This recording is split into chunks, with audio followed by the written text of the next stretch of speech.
so you guys can join in on the stream together stuff and all that fun goodies. Cool. It might be a second. Yeah. Okay. I'm gonna go refill on a drink here.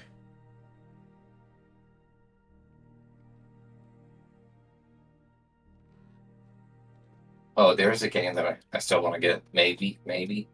First off, Pico Park 2. Yeah. Second off, mouthwashing. Are we talking about Monogatari or like something else? Like Power Wash Simulator only with teeth? No. Let me first off say, it has overwhelmingly positive reviews.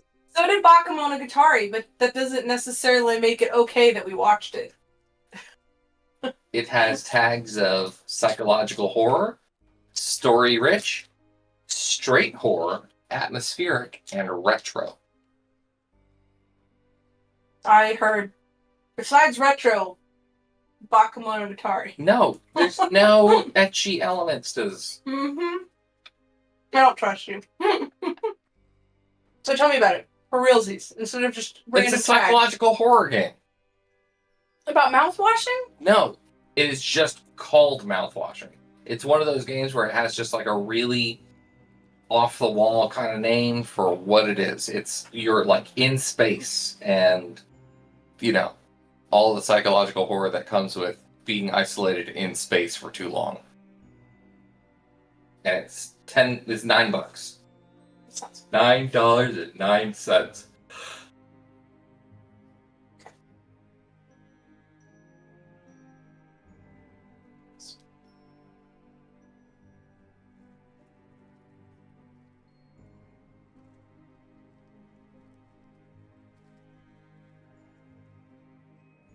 I had to type our address for the width.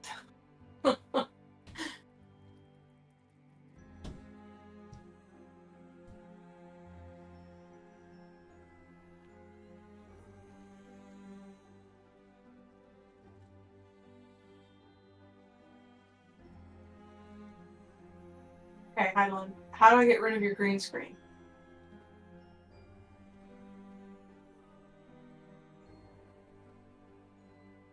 Also, right now you are a cube. Yeah, he said he walked away for a second. Oh, you are correct. He did say.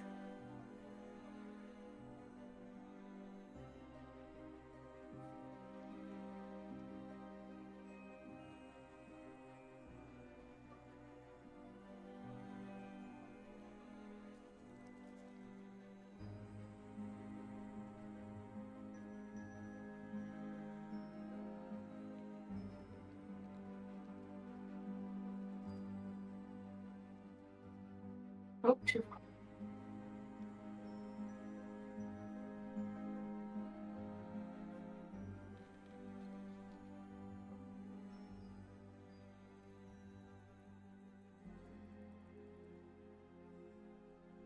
Alrighty, I'm back. How's it going? Not too bad. How's everything going for you? Good. How do I get rid of your green screen? So you want to go to the settings in the OBS, or, well, whatever you use to capture this, the video, on OBS, go to properties, or no, not properties, filters, and then you just want to turn chroma key on. It'll be effect filters, add the plus button, and then there's chroma Got key. it. Already done. Sick. That's all I needed. I just needed the right area to go look at it. Yeah. Are you intentionally being a ice cube today? Yeah. I'm trying to get the viewers in by being a cute ice cube. I'm not ice cube, I'm a slime. Yeah, but we're doing all wintry stuff, so... Yeah, that's true. I'm a winter slime. Yeah. Hey, what's up? Yo, welcome How's in. it going, Rose? What's new, man? What's new? don't Nothing currently see much. you. You don't see me? Well, but you should.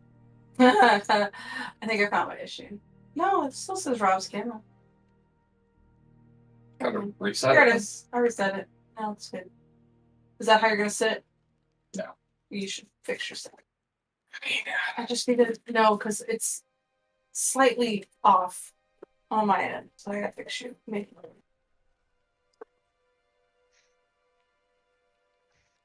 There.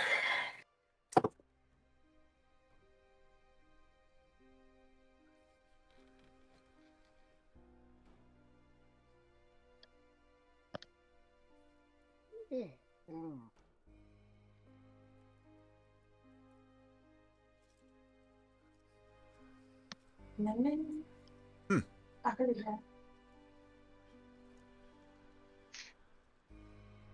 Okay.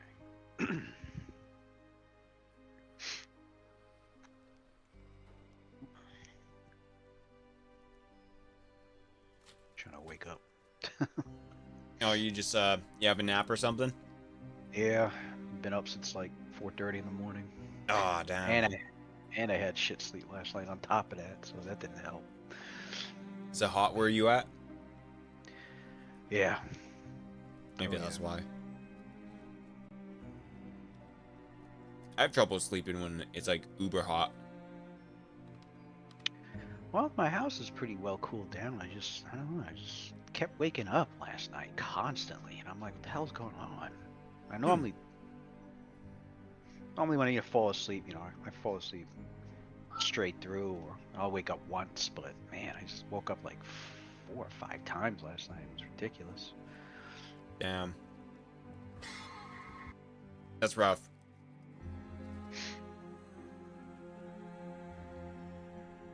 Yeah, and then I had to be at work at 5 in the morning, and I'm working 10.5-hour shifts.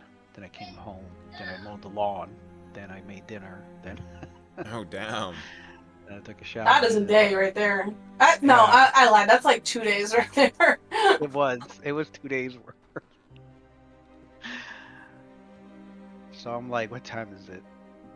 I'm like 5:45. I got about I'm gonna take at least an hour nap. That'll do it. Holy moly. Nice little power nap.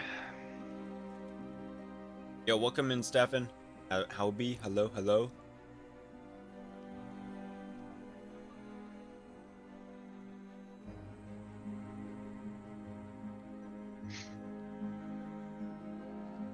No lemon tonight, huh? Yeah. Where's there you go. I just messaged.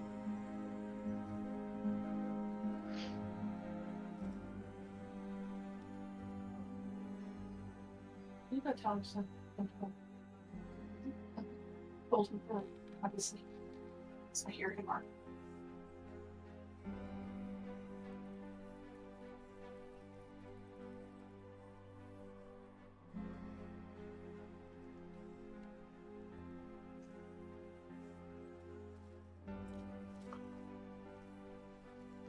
Let's see.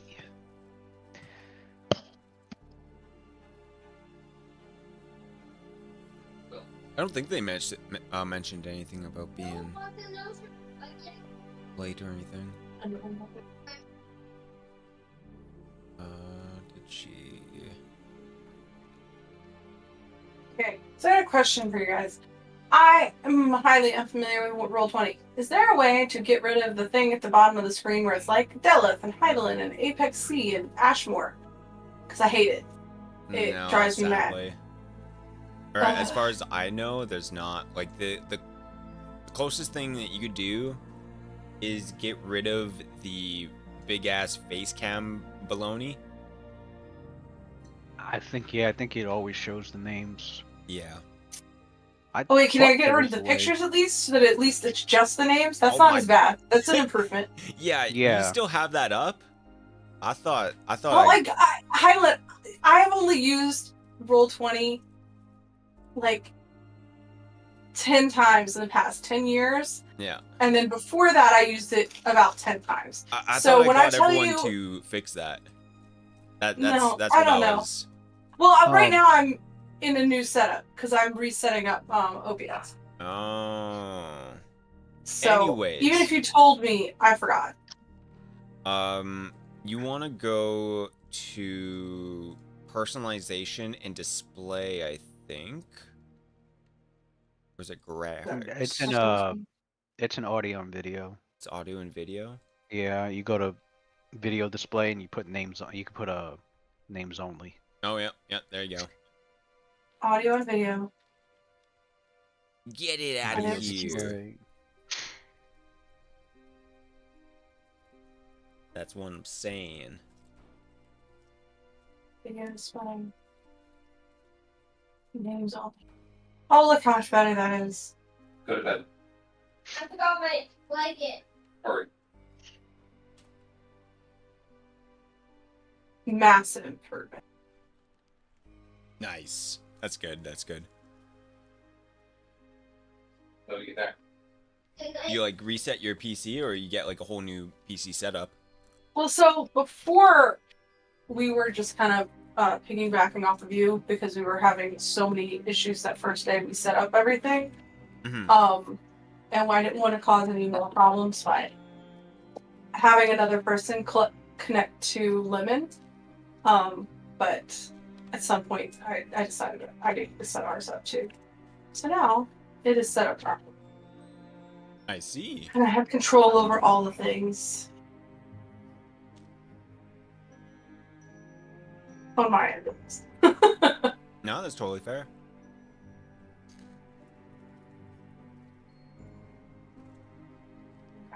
I'm on set.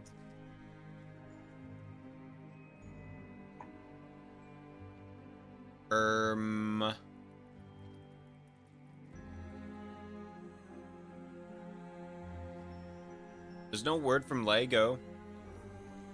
So maybe she's like super late. I mean, me and Rob were super late last week, so I really can't say anything. I definitely confused the times last night. Oh, really? Yeah, I was like, oh, it's not till 8:30. So then we get on at like 2 till 8:30 because you were still behind. And you were like, yeah, we've been waiting around. And I'm like, I'm so sorry. Oh. I forget. I have so many games and they all start at different times. Yeah, you need like a whole schedule.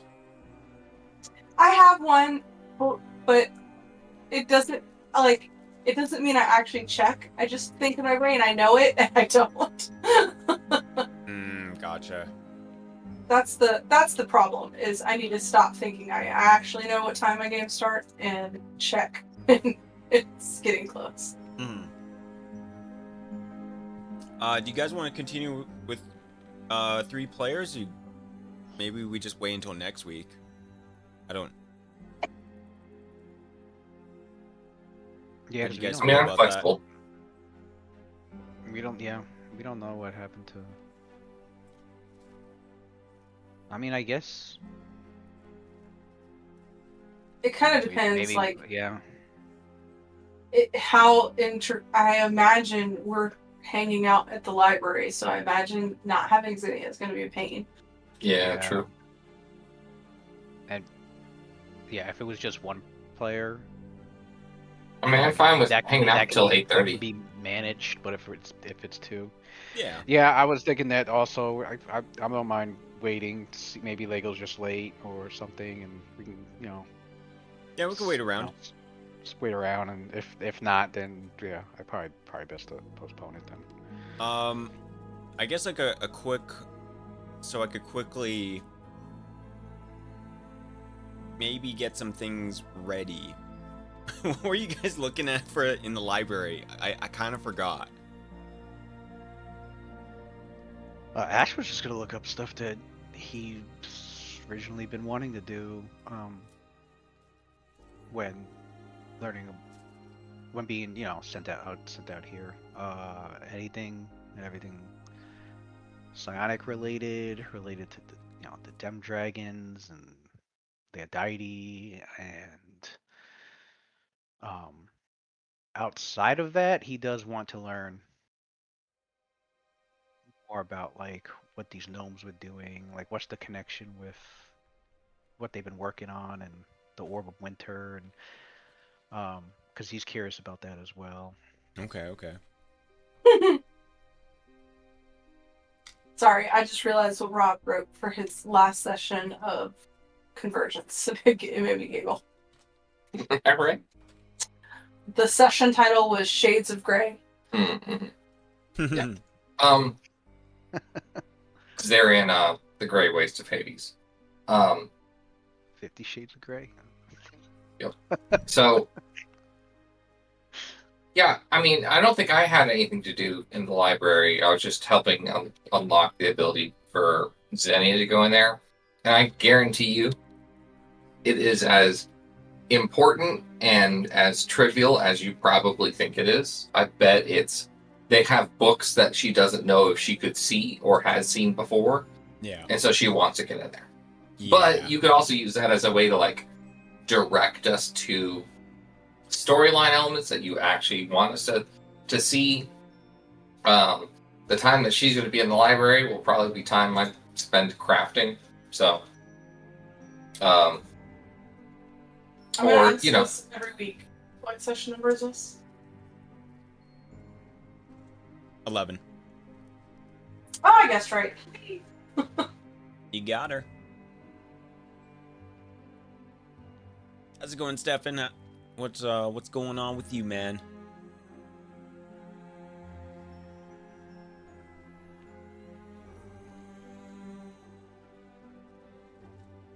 Peepo toilet? Peepo Sag? Is that Peepo Sag emote?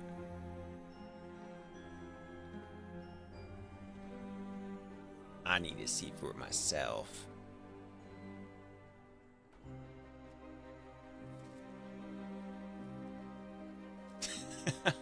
Potty? That's very silly.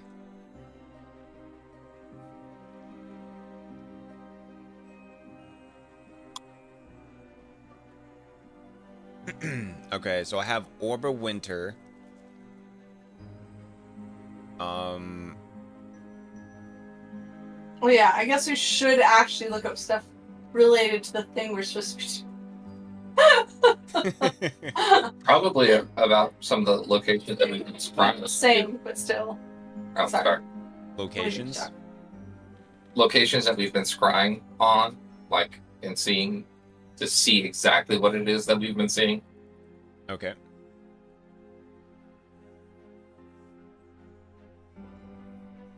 So that's probably more just like you could probably get that information from a dude. Mm-hmm. I'm more thinking like books. Like what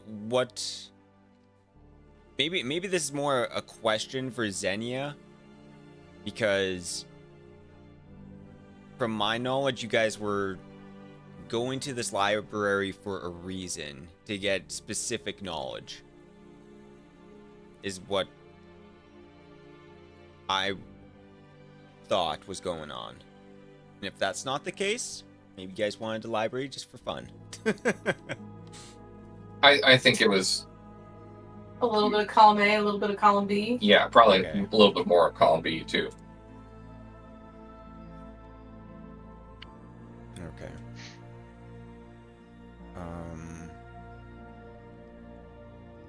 But I think this session was not just, or in our heads, it wasn't just library summer vacation reading. It was also supposed to be like downtime recovery from the really hard fight. Yeah. So training, equipping, beach episode, and then going out and trying to find the Orb of Winter. Okay. Okay.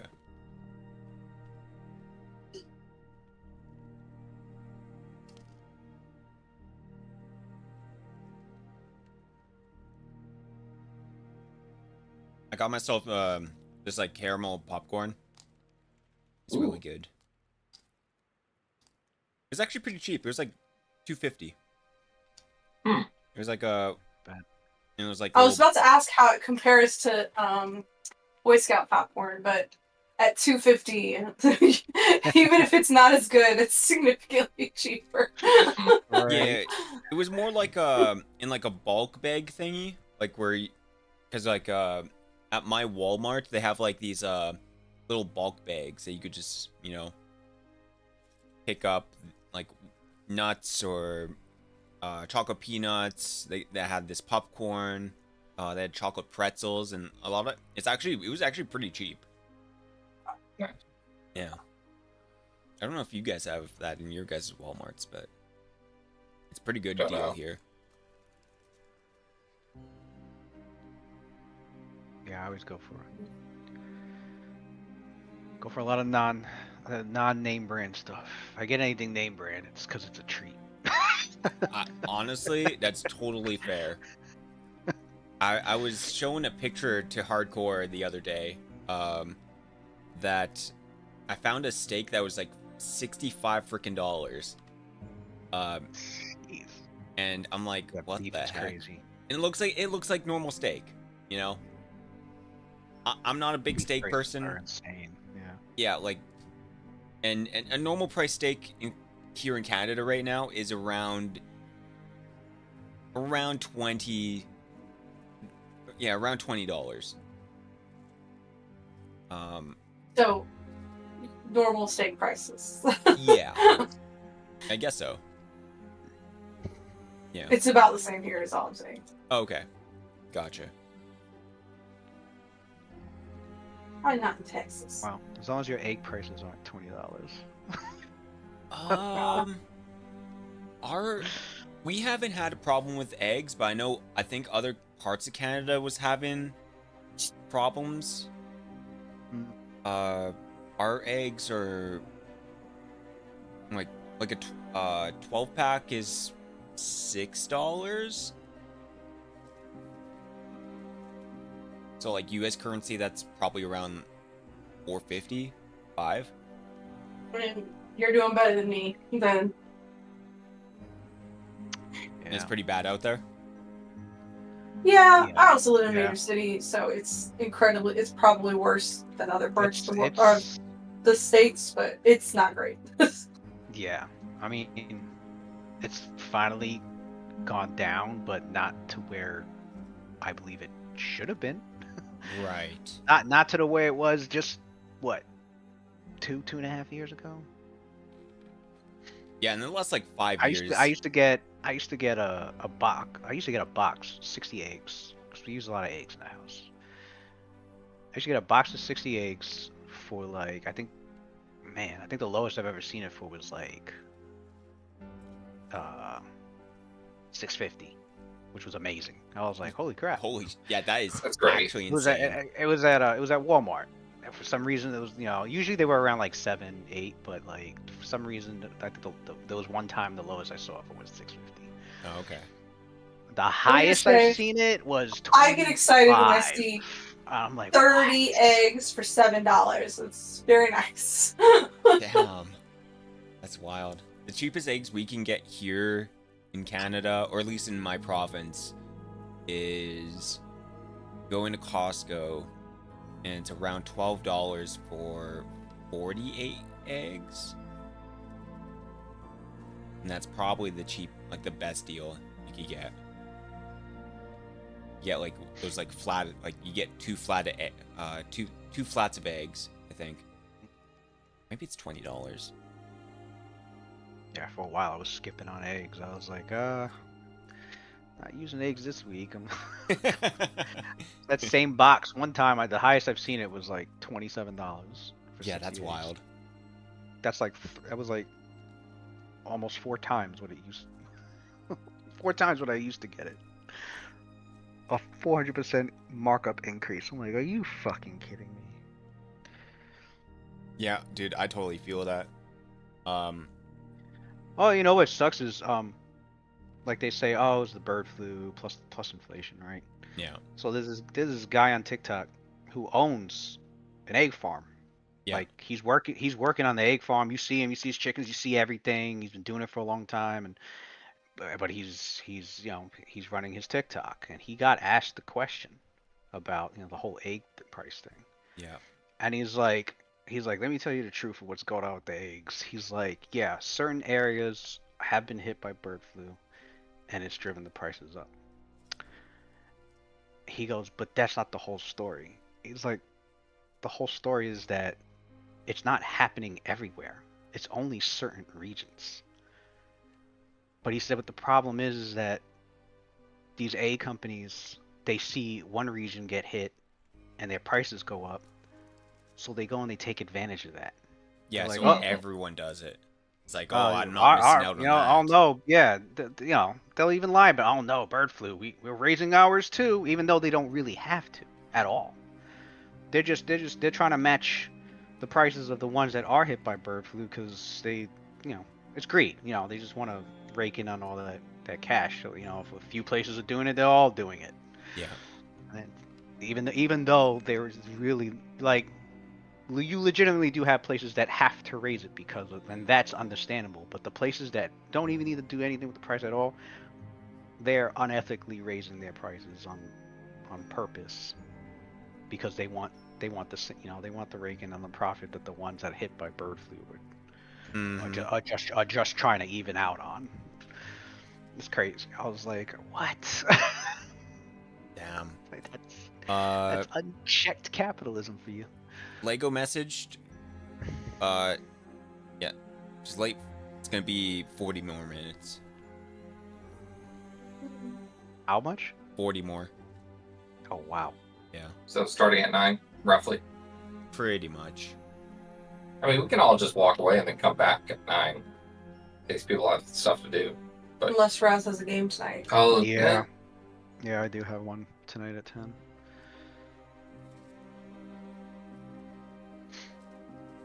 Dang. It's every other It's every other Monday. I didn't. This Monday is the Monday that I run it. Ah. I mean, don't feel like we're trying to force you to keep a game going. We're all very, very comfortable with with schedule hiccups come up. Yeah. So I mean, I'm used to it. I'm only gonna cry later. Yeah. Right. Yeah, it happens. I had to switch around my schedule for the past, I think, 3 weeks because I had 2 players that were on vacation, so I was just messing with the schedule all over the place. I think we went like almost 2 weeks without a session because I was like, oh, I might as well wait for these guys to get back from vacation. One was in Europe all over the place, and the other one had gone to Costa Rica. Oh yeah. Yeah. That's the nature of D&D. Yep, that's right, Reaver. That's right. Oh my God, it's a we best could all go viewer. play Pico Park 2 right now. Pico Park. Pico Park. What is Why is Pico Park also got a psychological horror tag?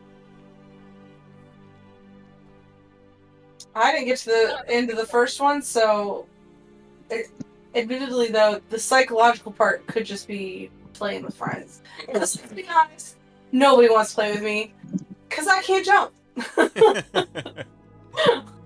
Have you guys ever played that game, the Pico Park series? I don't even know what that is.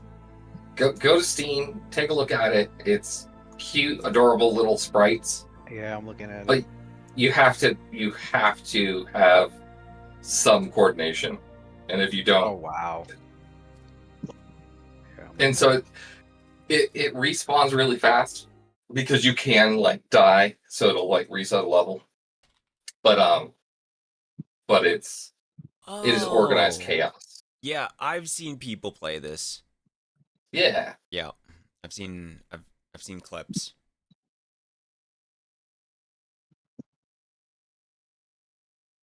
And so they did number 2 just come out or something? Is that what's going on? Yeah, it came out on, well, just is a strong Wrong word. word. Okay. It came out in September of last year. Oh, okay. That's probably around the time where I saw it popping off, probably. So that's probably what I was. Probably. Yeah.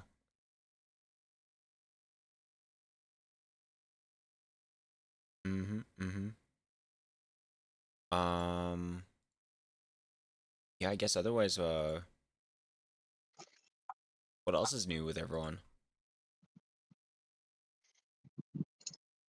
What are you playing, Raz? Besides running the D&D games, I'm still going through Expedition 33. I'm doing all the end game stuff pretty much before I actually beat it. Oh hell yeah! Have you shed a tear And yet? then no, uh, honestly, I'm trying to think of a video game. There was only one video game that made me tear up. Oh, for real? It was, yeah, there was only, no, I'd say two. There was Okay. definitely two. The first one was when I was like 14 and Aerith died in FF7. I knew it. I knew it. I know. If it's only one or two, I always know that. Unless you're like 15, then I'm like, okay, you might have a different one. But No, my waifu. Yeah. Like, yeah, I was like, what? The other one was the Metal Gear series, definitely. The end of Metal Gear Solid 4. Ooh. I've definitely heard Metal Gear. I've been playing through number 1, or well, Metal Gear Solid 1. Because I know there's like older Metal Gears before that, and I've been playing through that, and it's fun. It's hard, but the lore and Lore's what they pretty talk deep. about is just really Yeah. interesting. The lore's pretty deep, and the social commentary is insane. Like, and some of the social commentary is like, it's like Kojima had a crystal ball or something, because a lot of the social commentary that was in the games are like happening today, and I'm like, how the hell did he fucking figure this shit out? This game was made like 15 years ago, but he knew, but like what this part of the game was conveying is happening right now. Like, holy shit. okay, let me say, I know nothing about Metal Gear Solid. What I do know is history repeats itself. So it might not be that he knew what was gonna happen so much as he looked at what has already happened. Well, there was one.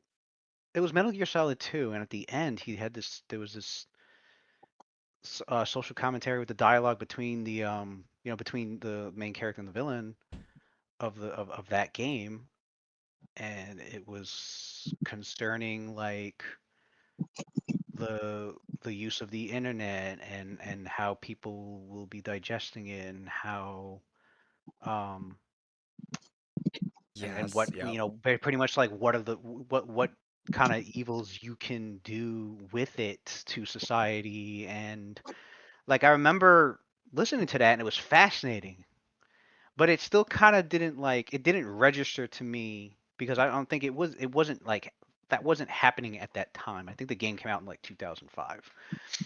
Right. And then like 20 years later, fucking, I'm seeing clips on TikTok of people playing that, and like I'm listening to the dialogue all over again, and I was like, holy shit, that's happening now. It wasn't happening in 2005, but it's like happening now. Holy shit.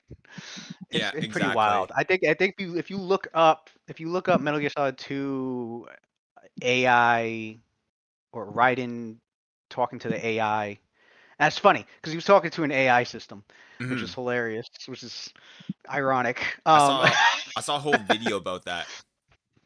Yeah, it was really good what they were talking about, and yeah, you just see like And similarities with real life. each game he does have like a theme to what he's like messaging about. Hey, Lego. But you can tell that like That was less than 40 minutes. That is much less than 40 minutes. She is breaking up a lot, so. Yeah. It's probably like inner vehicle. It's like, I'm almost there. That's what Beard does. We can't hear you, Lego. Yeah, it's breaking up bad. You're breaking up, soldier.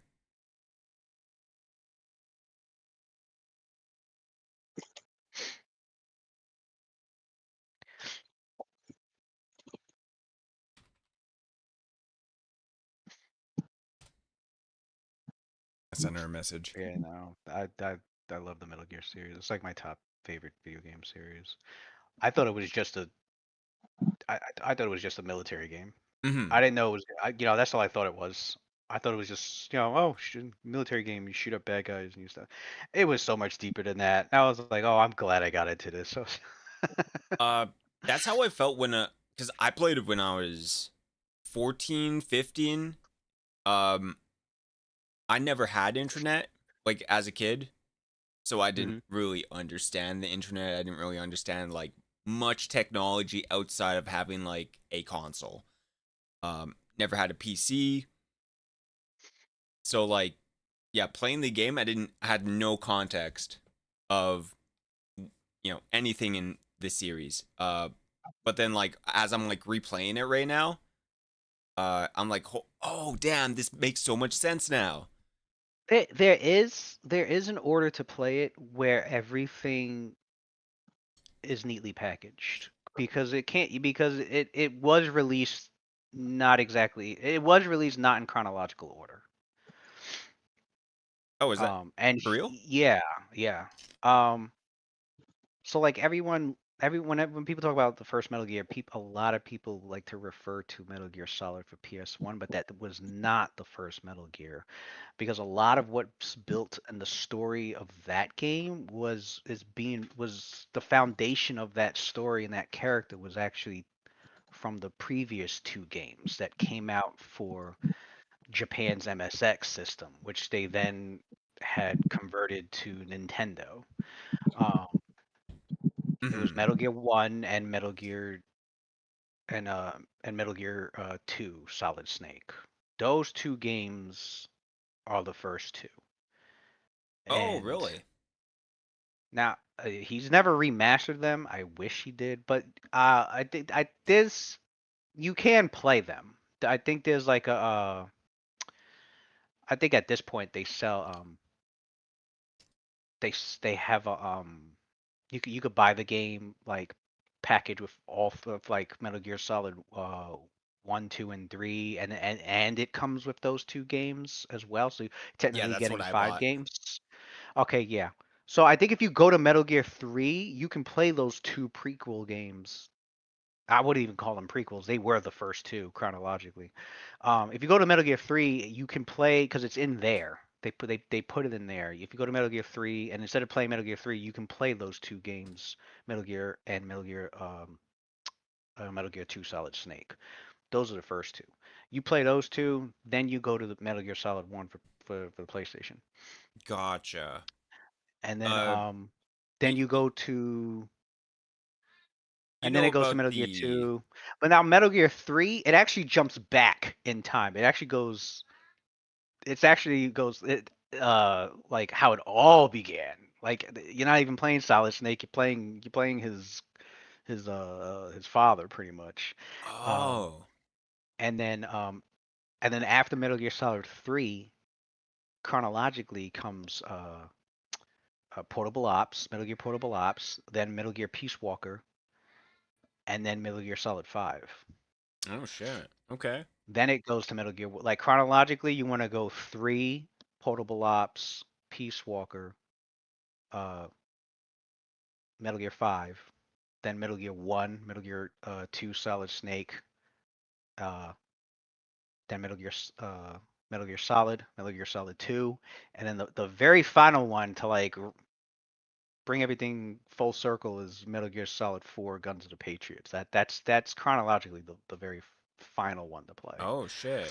Okay. That's a huge list to even get through to get to like, like Metal Gear Solid 1.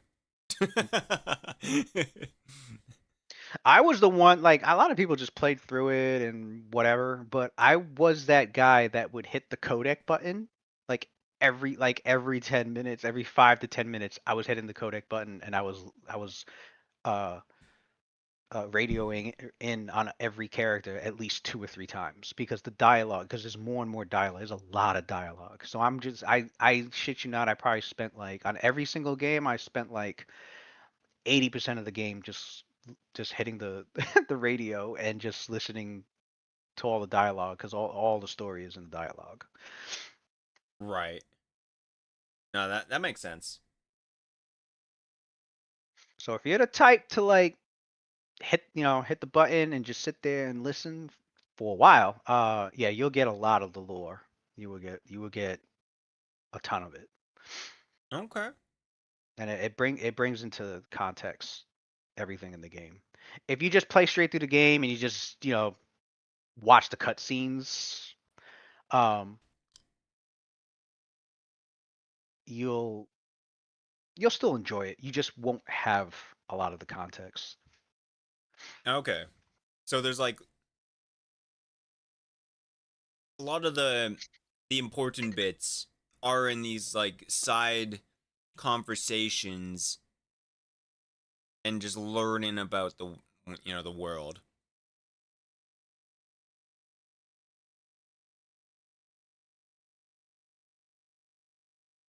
Oh.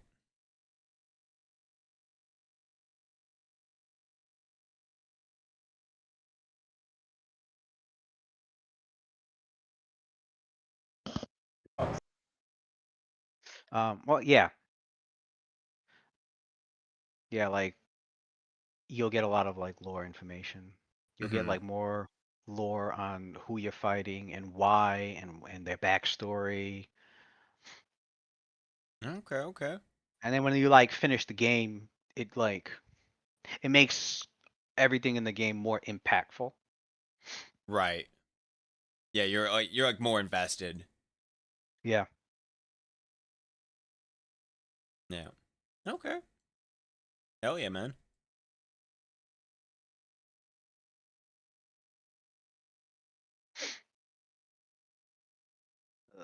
But all right.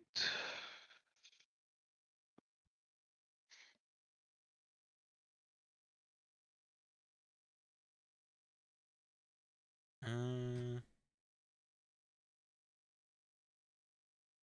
yeah, I may start a Starfinder game in the next like Oh maybe yeah, I month or did hear two. about that. Ooh, cool. Yeah. I did hear about that. It's I might switch out because one of the players in the other game is she's pregnant and she's about to have a baby, so during that time we might play some Starfinder in the meantime. And That's cool. yeah. Doing a 1E or 2E? Probably 1E because that's the only one I've played. I don't know too much about second edition. Maybe it's good. I don't know. I think I think it hasn't been out that long. I think Yeah. they've only got one book for it. I think they've got like the first book for it. I don't think they've got anything else yet. Oh wow. Starfinder second edition is a digital tool set.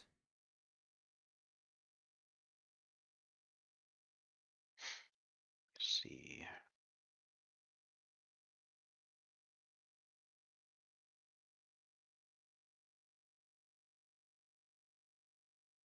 Hmm. Be right back. Okay, sounds good.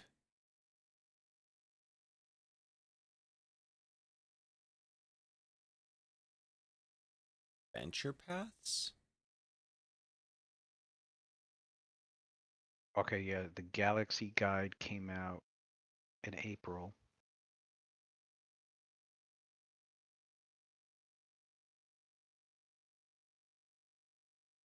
The rule book came okay. The rule book came out last August.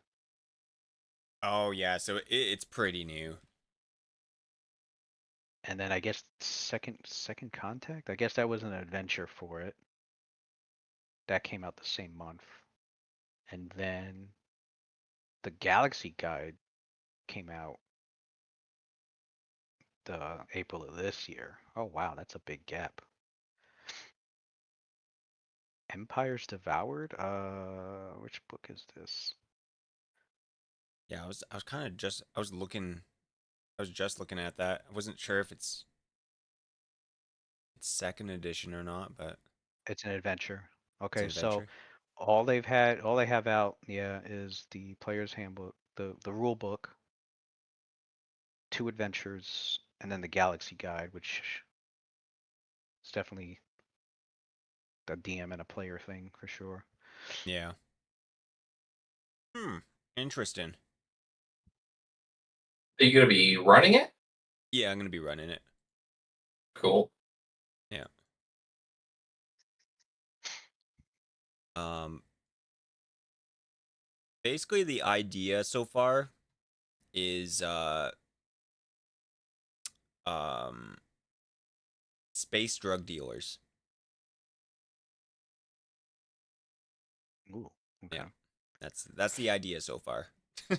You picked up Schedule 1 like a couple days ago, and now you're all about drugs, huh? Yeah. Yeah.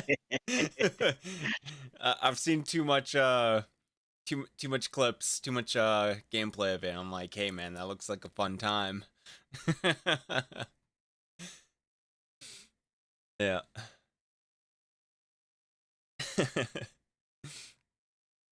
It only takes one time.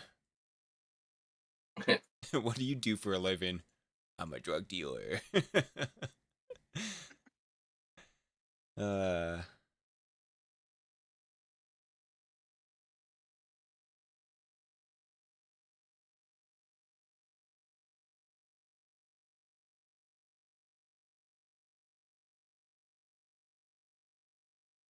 Are any of you currently playing in any other systems right now? Or running in any other Uh, systems? I'm currently in a Star Wars Saga Edition game, Right. Okay. which Okay. is Oh, Echo, that's your last. ah, throwback, like I missed that. 3.25 ish. I ran that for a little while. I missed that. It's fun. Yeah. The Star Wars D20 system was like it was the first system I DM'd, and I DM'd it for maybe about 4 months. Like I think it was once or twice a week. Oh yeah. While I was in like a technical school for the military. So I had a group of guys we all had like the same schedule. We were all in the same school. Most of us were, and then so we would just get together and we'd play for hours Oh hell yeah, man. because there was like nothing else for us to do, and like that system was just coming out. So I already had people who were running the like third edition. So I was like, I'll do something completely different and use like my Star Wars knowledge of like the old Republic based off of like the Tales of the Sith and Tales of the Jedi. Oh yeah. So, Yeah.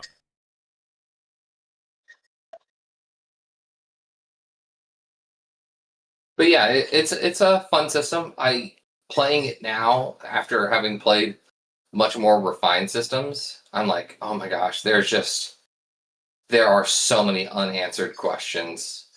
Why do things cost what they cost? Like nobody actually connected the dots for some of these gameplay mechanics. Oh yeah. Yeah.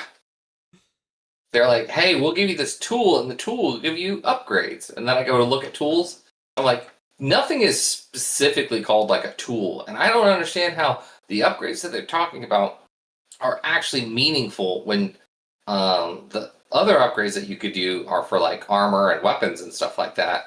And they are poor. They are poor upgrades. Like the best upgrade you can get on a weapon is a plus, or for accuracy is a +2 attack.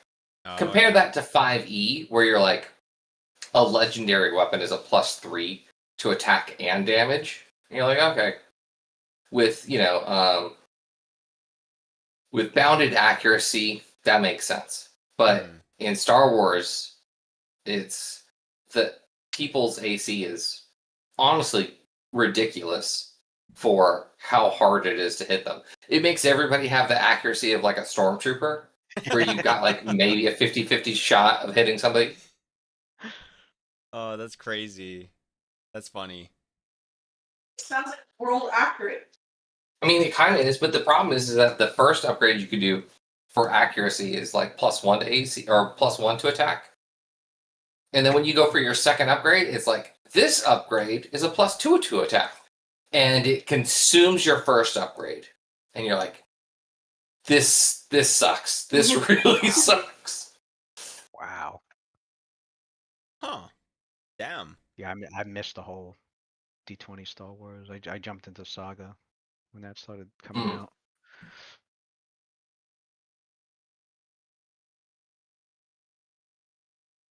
I play nothing but 3.5 right now, Hydalann.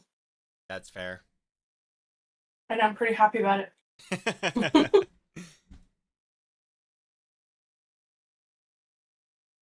Not that I wouldn't play Pathfinder or run a bedroom game again, but I have no desire to play other things when I've put so much work in making 3.5 playable. Right. We're not even done. Yeah. I put in so much work, improving.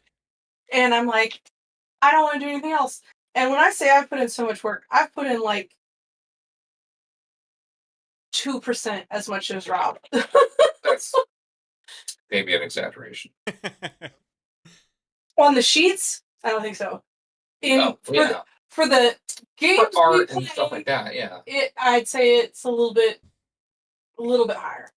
But for just the sheets, it's about 2%.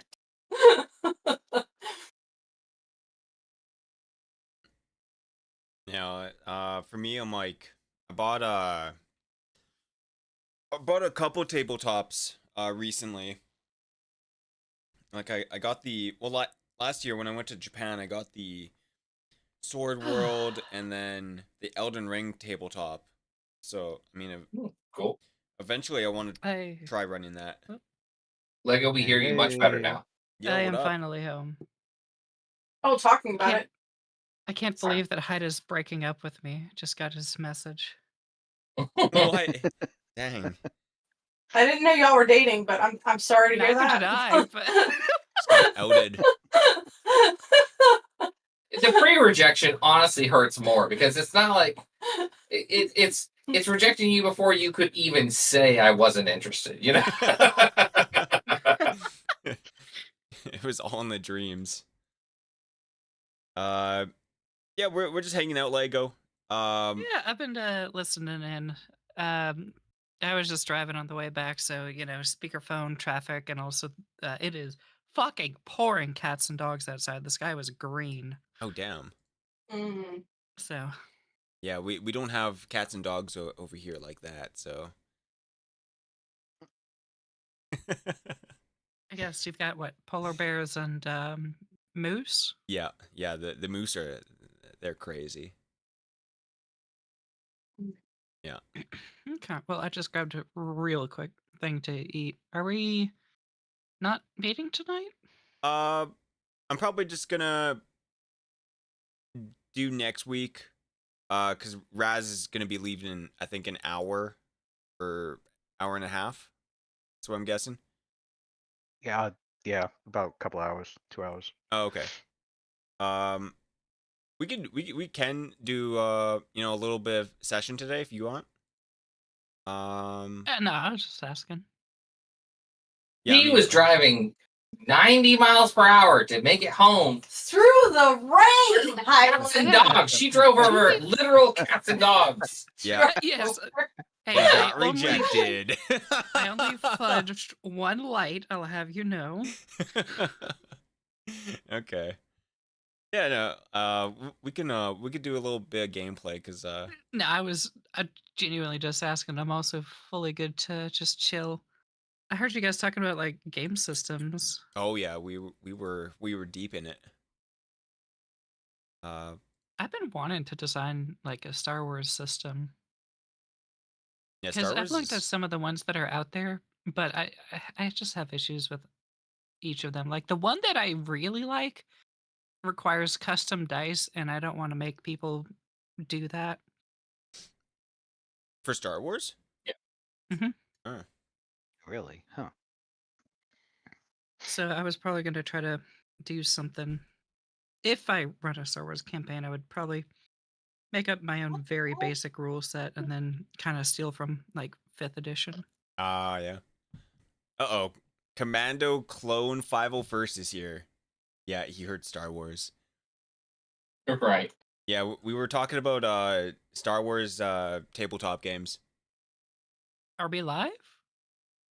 I'm live. I just went live because I thought everyone was gonna be here like yesterday. Oh shit. Okay. But yeah. No, I mean I'm still pulling things up.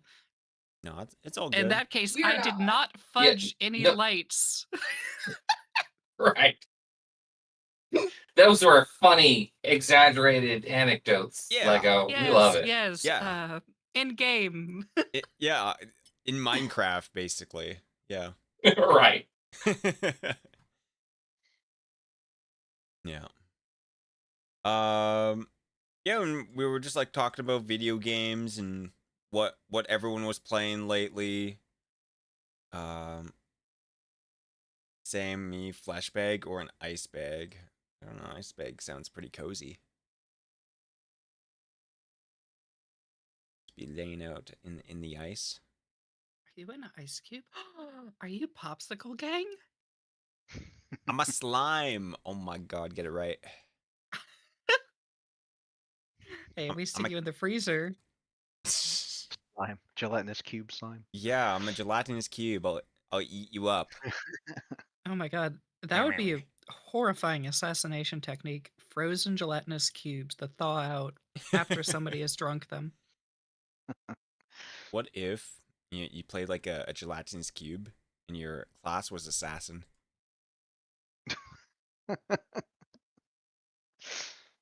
Oh man. I think I did. Is there an awakened ooze spell? I thought there was. Or am I just Maybe it's probably like somewhere very niche. I know there's a rideable ooze saddle, Yes, Yes, there there is. is. and you can kind of like you jump inside your ooze with a there is saddle. There is an awakened ooze spell. Oh shit! It was from one of the Dragon magazine issues. I'm gonna guess it's the one with the saddle in it.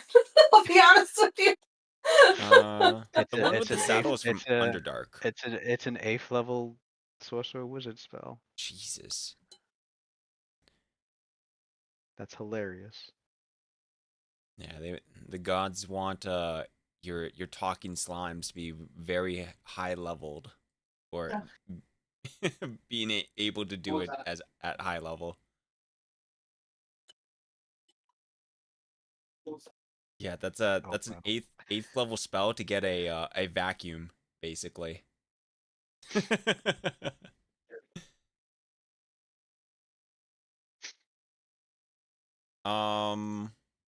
Yeah, yeah. So an awakened gelatinous cube takes rogue and assassin levels. Oh man. Yeah. I mean, they dissolve things on touch. So imagine you're at a cocktail party, you're just sipping on your drink. Suddenly, the ice cube you thought was just an ice cube slides into your mouth, dissolves your tongue. Yeah, it has like a little needle as a weapon, and just like, "Weah!" All that acid just dissolving you from inside out. Always referring to Slime Rancher. Slime Rancher was cute. It was a cute game. But yeah, if you guys want to do it an hour of just like library shit, we could do that. Otherwise, like we can wait until next week. Is Lemon busy? Lemon is out and about, being in a bed, kind of like Hmm. in her stead. I'm not good at Dr. Seuss. But yeah, she out there, dying of sickness apparently. Oh no! Yeah. Dang, that must have come on quick because she was perfectly fine on Saturday. Sadness.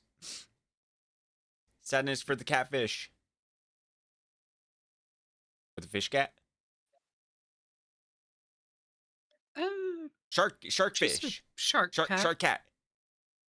But Sharkfish. a catfish is a very funny insult that I will be using.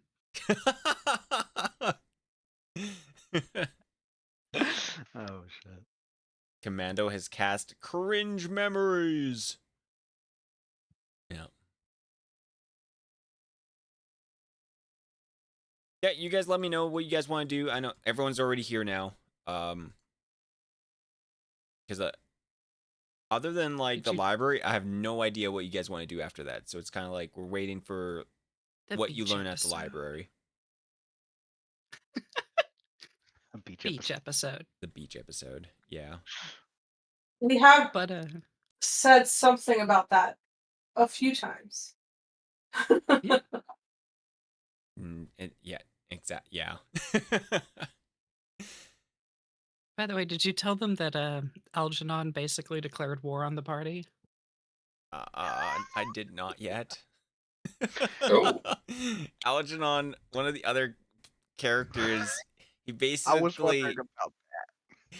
he basically told the dwarves, and this is like 80 days ahead of you guys, because he has like 90 bluff, or it's like 60 bluff, Holy shit. because he's a binder, and he told them, yeah, you guys are no good, don't trust him.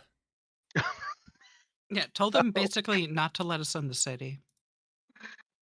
Oh my god. Yeah, because I had the tab open when you were running the game, and I was off doing other things, and I come back and I see Lego going crazy in the chat, and I'm like, what the hell's going on? And I'm reading all of this, and I'm like, what? I'm like, Yeah. I'm missing some context here, but I got a good idea of what's going on. Yeah. So basically, because and the reason that they did it is totally meta bullshit. They're like, oh, the other party hasn't met with us yet. Dude, you're 80 days in the future. Of course we didn't meet with you. So he's like, yeah, I'm going to declare war on them, which is funny because I know that in the first town Hey, how's it going, that TNT? we How it arrived be? at, when we were talking with people, they're like, yeah, this other party stirred up things, and now like the Giants and the local, it was the Giants and the something else. No, not Giant. Hold on, let me open my notes. I remember got that, and I remember when it got brought up. I didn't know it was that party that was being talked about until recently. But it's like, they basically stirred up a whole bunch of shit with They the just want to have a bunch of snowballs enemies, and that's fine. the orcs, I think. Yeah. We will have to just be those enemies.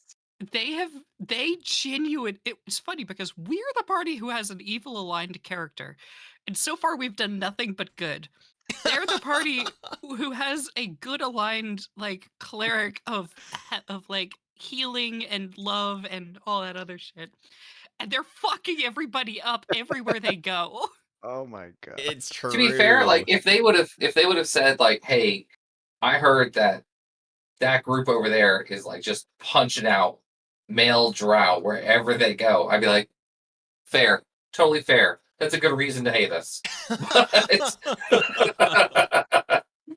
But not for nothing. Yeah. At least pick real things. Come on now. So it will be funny though. We are kind of because we genuinely are doing good things. Session talk if it for kind D&D. of gets retconned of, yeah, you can have a super high That's bluff. what we're up to. But at a certain point, we might play. Are you spreading truth in or a couple rumor? minutes. Like, are people really gonna believe you?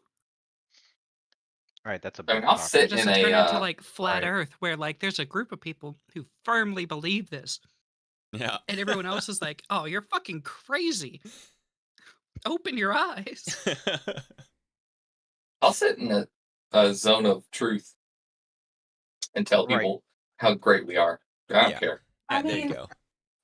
I Yeah, can because start spending money on making my diplomacy higher instead of just banking on being amazing with a plus 25, I guess. A plus 25 is crazy, though. I was gonna say there's an extent to what those dwarves will even believe, because there's a lot we can do in 80 days.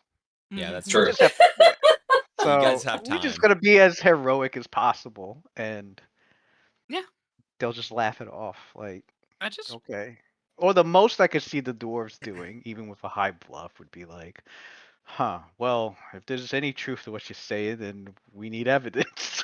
Like, Alrighty.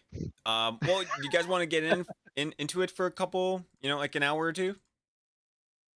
it's Yeah, up to sounds them. good. Okay. I'll pull up my cam just again. a bit. Now that I'm Sounds not good. randomly eating. Yeah, no I problem. am I mean, currently randomly eating. yeah, all good. If Yeah, you but can you give me, have an like, avatar that doesn't show people that you're eating. Nobody wants to see people chew on screen. It's gross. Yeah, I'll be the new mukbang VTuber. I just find it funny that our parties honestly would probably get along so well in terms of goals. We've done nothing to them. If Yeah, anything, they we're got cleaning up their impatient for one messes. day. I know. They're like, they're not gonna meet with us. I mean, it'll be okay. Yeah, I it's have fine. I have a plus 23 bluff and plus 25 diplomacy, and I haven't spent money on it yet. Oh, So hell yeah. we'll see. Alrighty. Well, I've I'm also, gonna recap to the looked- chat to Oh, hold on. let them know what's going on. And I'm I'll have just my gonna camera mute turned myself on in really just a fast. minute. Stream stuff. I'm running the ads for our streams so that it doesn't interrupt the actual gameplay. So Okay. Oh, give it a perfect. Well, moment. then, while nobody can hear me, if the other party does bullshit on us, and we'll need to level up like once or twice, but we can not kill them, but we can utterly defeat them, totally remove their combat abilities in a single round in about 2 levels. Oh boy. Okay. Oh boy. I'm just gonna steal all their luck and laugh at them. That is part of But the plan. Alrighty. Okay, I'll be one moment. I'm just gonna talk to the chat really fast and then tell them what's going on. God.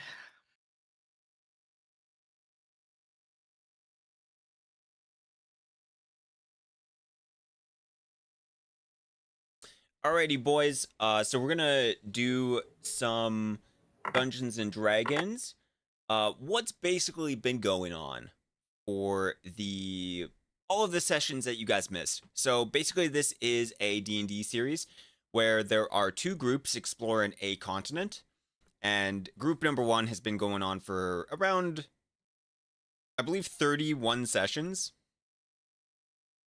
So they've got like, a lot of experience, and they've been traveling around the whole island and or the continent and trying to figure out what's going on. And they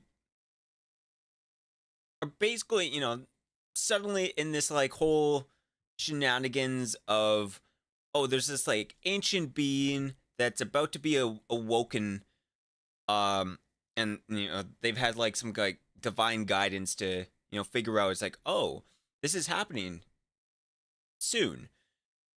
So that's kind of like what's going on, and then they're about to go fight like a powerful lich. For this group, their main objective has been to go to this lost land, and race against time to get a magical object known as a orb of winter. And to get this orb, they are trying to learn information on where it is, how to get it, and exactly what it is and what does it do. And so the two parties hopefully will, meet up and be able to interact after, they do a little bit of like in-game catch up. This game, they've currently learned a little bit about the lore and everything. They did a couple quests for the local dwarves, and they are about to enter into one of the dwarven libraries that hold a lot of ancient lore. So that's basically what's going to happen. But yeah, we're going to get into it. I'm going to go back into the starting soon screen. I'll talk to the other players, and then we'll see what's going on. All right.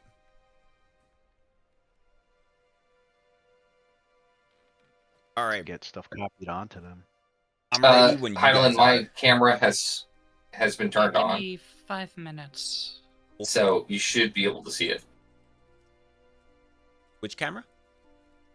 My camera. Okay. I'm getting mine booted You up. sure? Because I don't see it, and I'll refresh the Again with the. This time I refresh the cache too. No, it is definitely on. There it goes. I'm refreshing. You're sitting a little low. I'm sitting low. Yeah, it's off for me. For Rob. I had to refresh it like 3 times before Oh, it for finally real? showed up. Damn, it's wild. He's just that cool. He requires multiple pushes. Yeah, something like that. Okay, I got him. Is, It's not showing up for me. Yeah, just like Courtney said, click it a bunch of times to make him, show up. You'd think I wouldn't have issues considering I'm like right next Yeah, to him. yeah. It doesn't have There it to go goes. far.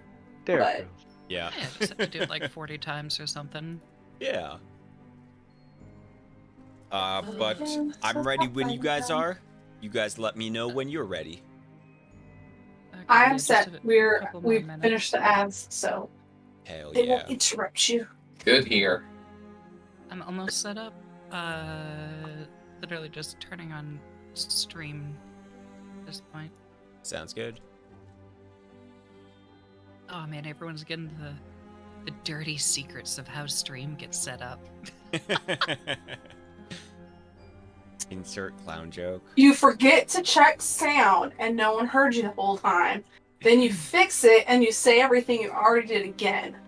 I have found that that's true for 10% of all streams. Mhm. It's always tragic when you realize. Yeah, that's true. Yeah, I keep meaning to go back and find our old videos and be like, which ones need to have like a recap written about them? Because there's no sound for the whole thing. Oh, yeah, that's the worst. Oh, But also, we haven't had it that bad in quite some time. What's up, Lego? I know I've asked this before, but I don't think I got a clear answer. Do you guys actually use when I do the music streaming here? Once in a while, yeah. Okay. And I that's do not. once a 'cause while. It's I have a very hard time distinguishing sounds. So if I hear music while people are talking, I don't know what people are saying anymore. So I can't have that. So I also mute Roll20 when Hydalann does music because I literally cannot understand what's going on if I'm too. That's It would not be good for me. My flavor of neurospicy prefers being able to just focus on one audible thing at a time. You're lucky I'm able to understand what you guys are saying without reading your lips. So You're an audio That's purist. for me too. It's like, what Yeah, are you're they just saying? an audio purist, you know? Yeah. No, it's not because I'm Um, hard of hearing and slightly insane at all. No. I just Yeah, sent a don't note. worry. Oh, Vagabond has asked to collab. Oh. Can I accept it? I think anyone can. Awesome, I did it. Oh, sick. Right. Do we have shared chat going? I will turn it on right now. Yay. Hello. Long ago, the 4 nations lived in a shared chat. And one day,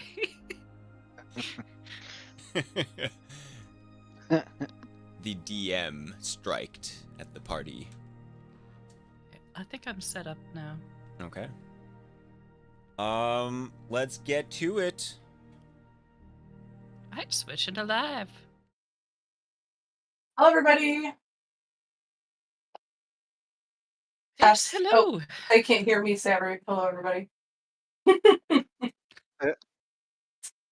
It's fine. Take 2. Now let's try that again with a actual microphone for the Let's Die. Now you have to say everything again because we didn't have sound for us. The nice thing is I only started our stream right before I said hello, everybody. Yeah, there you go. And Discord was working, so they still did hear everybody else but me. Yeah, that's all good. Welcome everyone. We are playing 3.5 D&D, and we're gonna be adventuring in a cold, frozen wasteland, known as a mysterious continent. And the current party is adventuring, looking for a magical object called the Orb of Winter, and it's debatable whether or not the current party has forgotten about that whole quest and found a new lifelong companion called Bait, and that might just be, their current quest to keep Bait alive instead of, looking for this mysterious orb, while the other party, perhaps, finds it first. But who knows what will happen? Maybe they'll get into a fight. Maybe, maybe they'll just have like beach episodes every single day. And until then,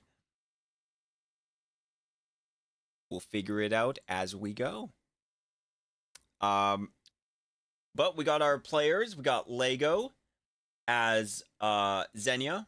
We have Rob as oh god, what's your face? What is your face? What is your face? Rasselmeyer. Or, Sorry, Oz. Yeah, Oz, yeah.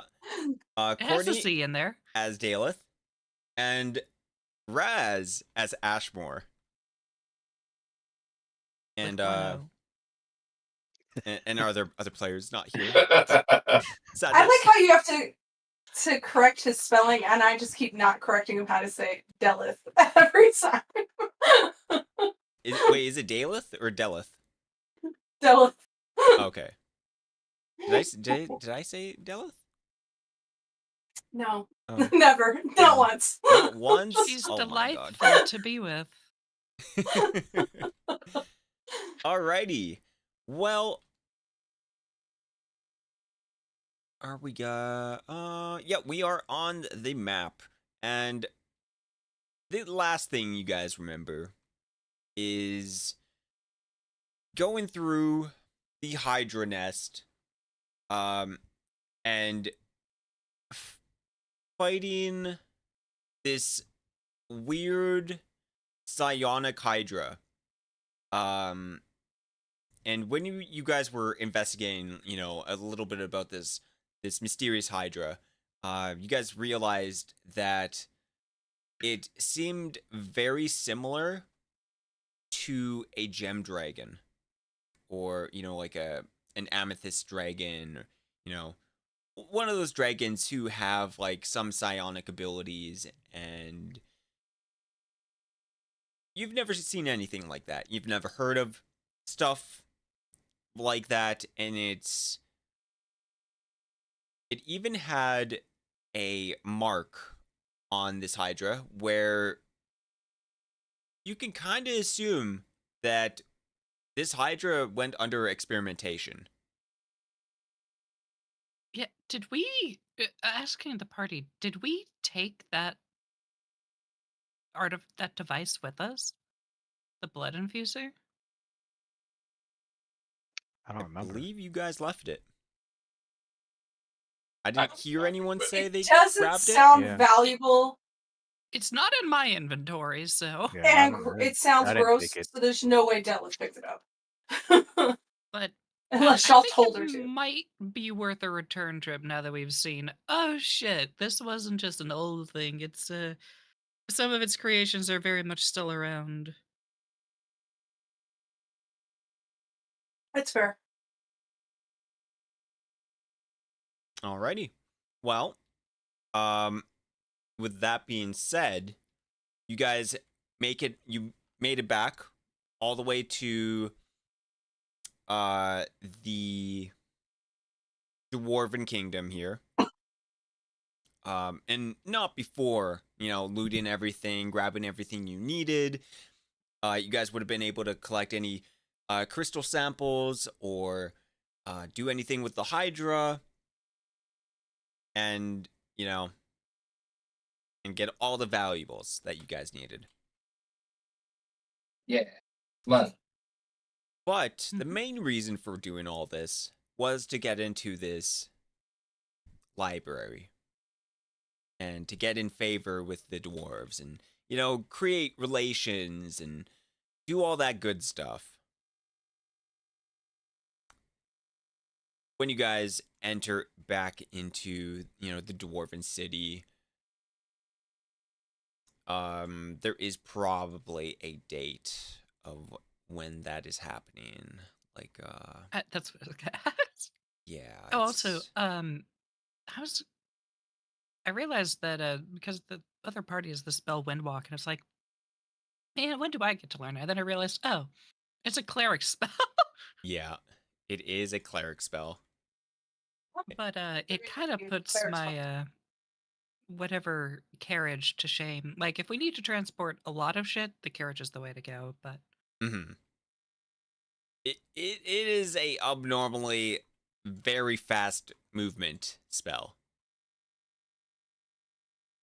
With the only hiccup being that you're stuck in that form until you cancel it. I mean, that's not a huge drawback. Yeah. Yeah, unless you want to Which use means your you have to limbs or cast anything. it multiple times a day to travel more than once. I mean, I figure a lot of our trips seem to be go to a place, do something, and return. I can stormwalk us to return, in 10 to us instantly. Um, so as long as we have a really efficient way to get places, we can fucking be zooming. Yeah. Nice. Which it will take you about a day to get back to the Dwarven Kingdom. After defeating the Hydras, which it will be the 13th of summer. Surprise, surprise, it's summer and it's still cold. Oop. Okay.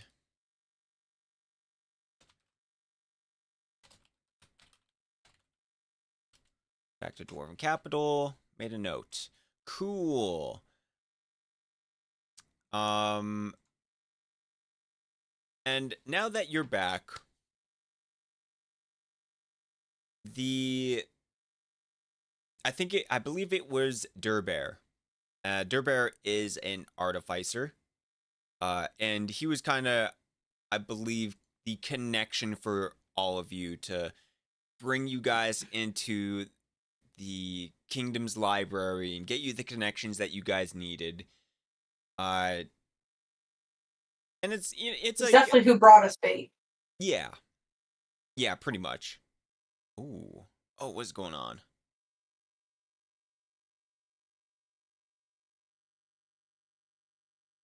My screen was flashing. Fuck. um.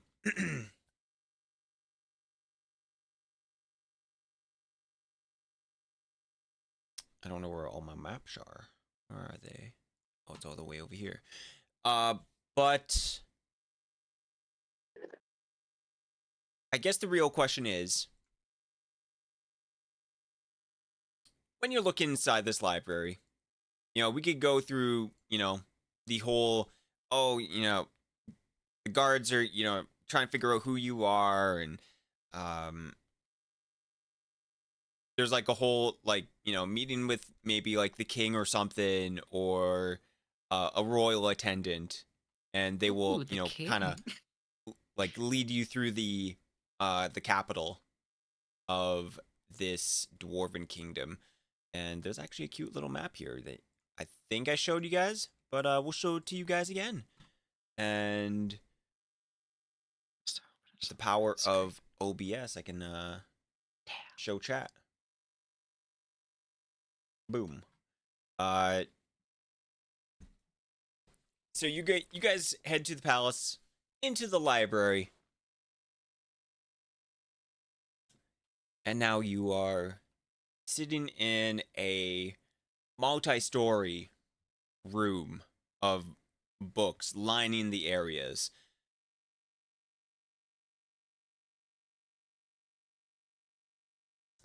Now, we talked about the type of things that you were looking for, the type of information that you were looking for. And I guess we should probably make some search checks to find some interesting books, some interesting knowledge on what you're looking for. Would I be able to substitute search? I'm assuming this library is organized, right? Ooh, intelligence skill, Dewey Decimal System. Exactly. Could I use the history check instead? Mm,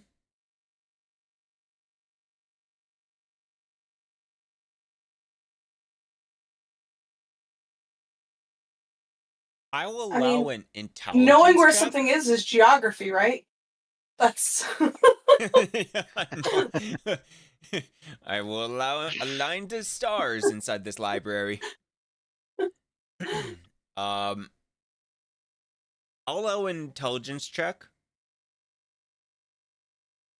And you can use the decimal system. And they probably have like this big book in the middle, and it is alphabetical order.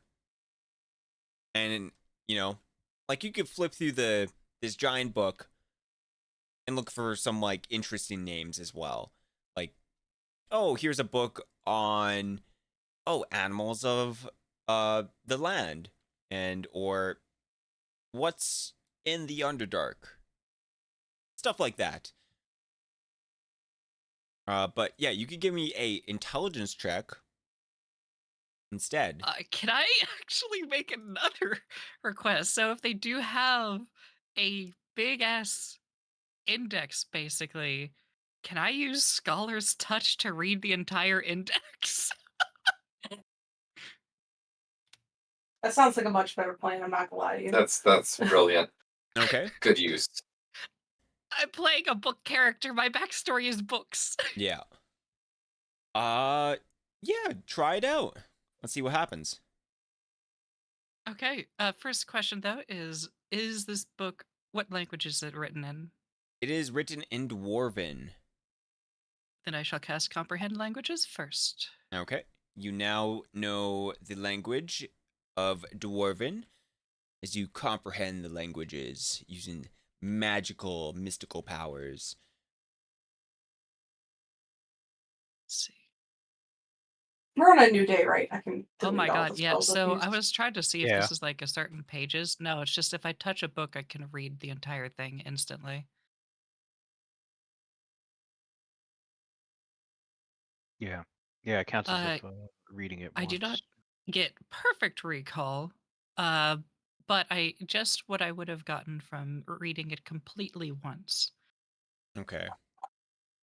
So it's not like I'd be able to I could tell you like the summary of a plot or something, but I may not be able to tell you exactly, you know, what page it was or some stuff to that extent. So, what this would let me do is basically get a general idea of what is in this library and what sections it's located in.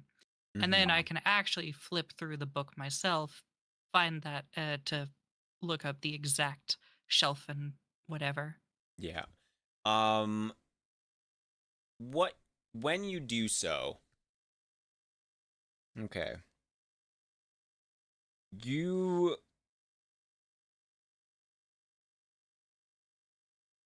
it's basically a book on, you know, obviously it has all the books in the library. That's, that's your first thing that you know.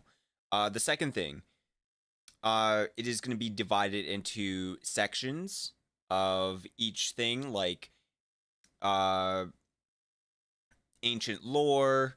Uh, there would be a section on magic. There would be a section on the gods. And there would be a section on, say,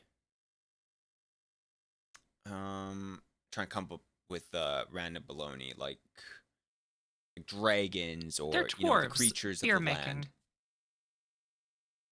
They're dwarves. They've got to have an entire section of their library dedicated to making beer, right? Oh yeah, for sure. Or weapons or armor. Yeah, like there's like a whole food section. Ooh, okay. This is interesting.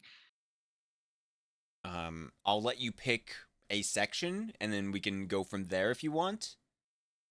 Oh god, I was not writing those down. I thought they were just general giving like details to adding, fleshing out the world, so to speak. I mean, it's sort of like that, but it's like, you know, you Yeah, I you mean, you're I'll let able to I look through guess the I'll book and be like, oh, I know where that is in this book. got you. Okay, Like I there's, think you could look through the sections.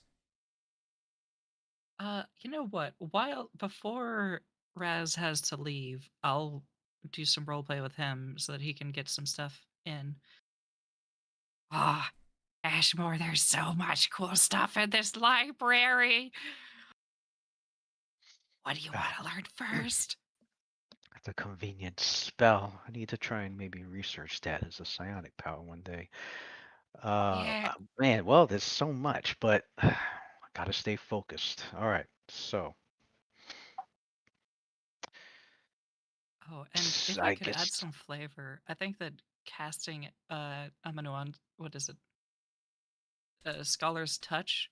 I think my eyes go white like piece of paper, and as I touch the book, uh, a rush of letters and glyphs and symbols run over my image as if ink being drawn onto paper. Oh, nice. Um,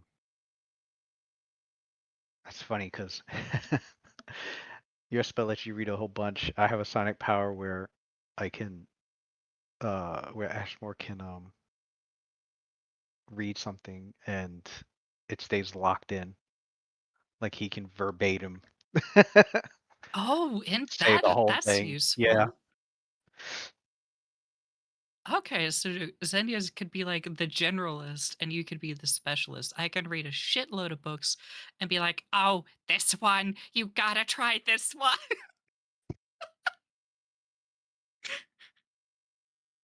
It's called eidetic lock, and it let me see. Oh, nope, that's not it. It's touch. I can telepathically embed. Okay. Yeah, there it is. The creature can. Oh, I can do this for other people. Oh shit. Oh, oh my god. Prepare to I can learn. telepathically. I can Oh telepathically my embed god. an image or a short Wait, passage of text into the long-term memory of a single creature. The creature can, you any time within the duration, thoroughly describe the image or recite the passage verbatim. The limit to this Ability is an image of a single non-moving figure or a passage of non-magical or non-psionic nature of up to 500 words. Could literally beam the B movie into somebody's head against their will. If you spend 4 additional power points, the duration of the power becomes instantaneous.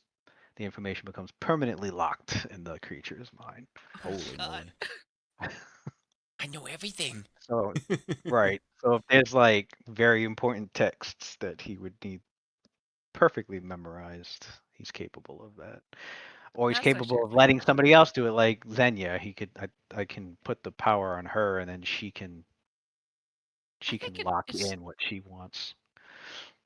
while Xenia would definitely love to have knowledge locked permanently in her head, I think it'll be more fun to roleplay two scholars like bouncing ideas back and forth. Right.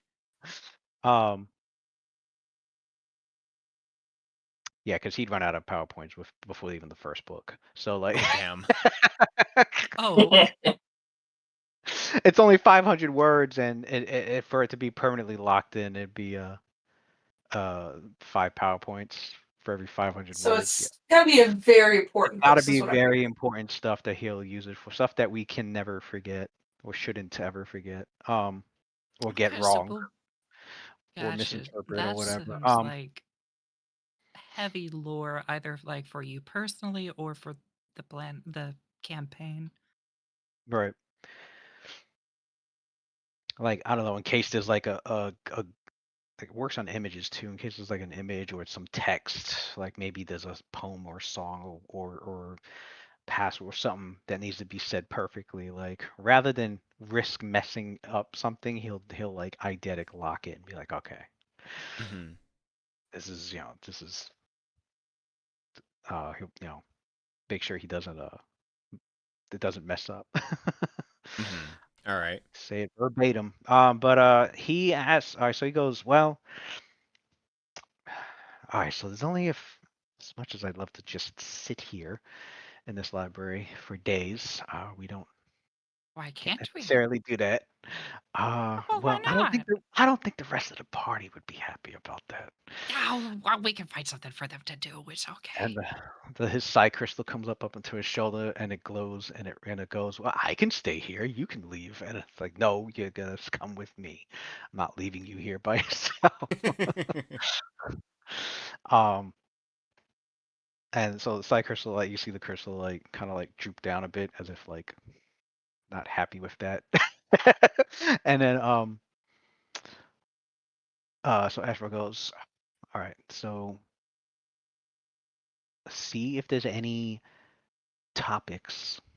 Are there any topics with what you discovered in this index concerning did we get a name for that gnome fortress You place? We did. did. We That I've did, got it in was my notes. the because Zarnath. Bait would know. Bait would yeah, know this stuff. Zarnath. Yeah. Zarnath. So then information on Zarnath. Okay, Uh so and check out some of the information history of the on continent. the Orb Okay. of Winter Oh, definitely. and hmm, I guess anything concerning the environment, like what regions have what kind of creatures, It and might have also definitely be anything psionic related. If there's any okay. topics that are psionic related, let me know. Or gem Okay. dragons. Okay, dragons too. The Okay. list keeps She's getting just longer. It's like Right. exactly. He's trying really. He's like, and Oh, oh no, no, it that can might wait. be. That can It wait. might even be worth it to try to find like old crop records from as far back as they have, so that we can try to see how the food supply has been changing over time. That, I'm sure that I'm surely they keep track of their harvests to some degree. all yeah, right. yeah, that could be Um, something. who's writing I, those downs? Because Yeah, let me start a list. Hold on. 'cause I'm being serious. we've Like got- we will go through this one by one. Ash was he starts at this point. He does ramble a few other things, but then he takes it all. He's like, no. All right, no, we'll just stick with what I already said. Not adding anything else, because we could be here forever. We just need to know these things. But I will be back here, no matter what the dwarfs may say or think of us. Have a strange premonition. I get that sometimes. A Okay. psionic influx of Let me just say, of energy sometimes sparks visions. Like I can't explain it, but I have a feeling about something. All right. What's the first thing you guys want to learn? What's the Oh, what if we look into dragons? Because I feel like that's rather important. You were sent here because your people believed that there's a history of dragons here. Clearly, we know that the Orb of Winter is being guarded by a dragon. We know that there is a society of white dragons here. It seems like dragons are really important to whatever all has happened here. and yes, and there's clearly a relation between Zarnath and the creature that we defeated, and psionic energy. So then our top three, we need stuff on Zarnath, Orb of Winter, and dragons. All right. You start looking through the index, and you can kind of get like a good idea of where things are, and you go to the section of we'll start with the Orb of Winter. You start looking through magic, and then you go to like subsections, going through like, oh, there's a book on psionics over here. Oh, there's the casting crazy elemental spells. And, oh, there's cold spells, and then you go to the next subsection. You find what do you call it? You find magic items. You're like, ooh, maybe this is where it is, and then you go through a couple more of the names of books, and oh, that's interesting. Ancient relics. And then there is one right under ancient relics called the Orb of Winter. And you guys can get the name of like where it is in the library, and when you go to look for this book is behind a locked area. If you guys ever watched what is it called? Game of Thrones, where they have like a locked area, and only certain people can go inside. Oh. Sonic knock. Is there No, there's- I suppose that there's a like a head librarian, right? There Somewhere? is.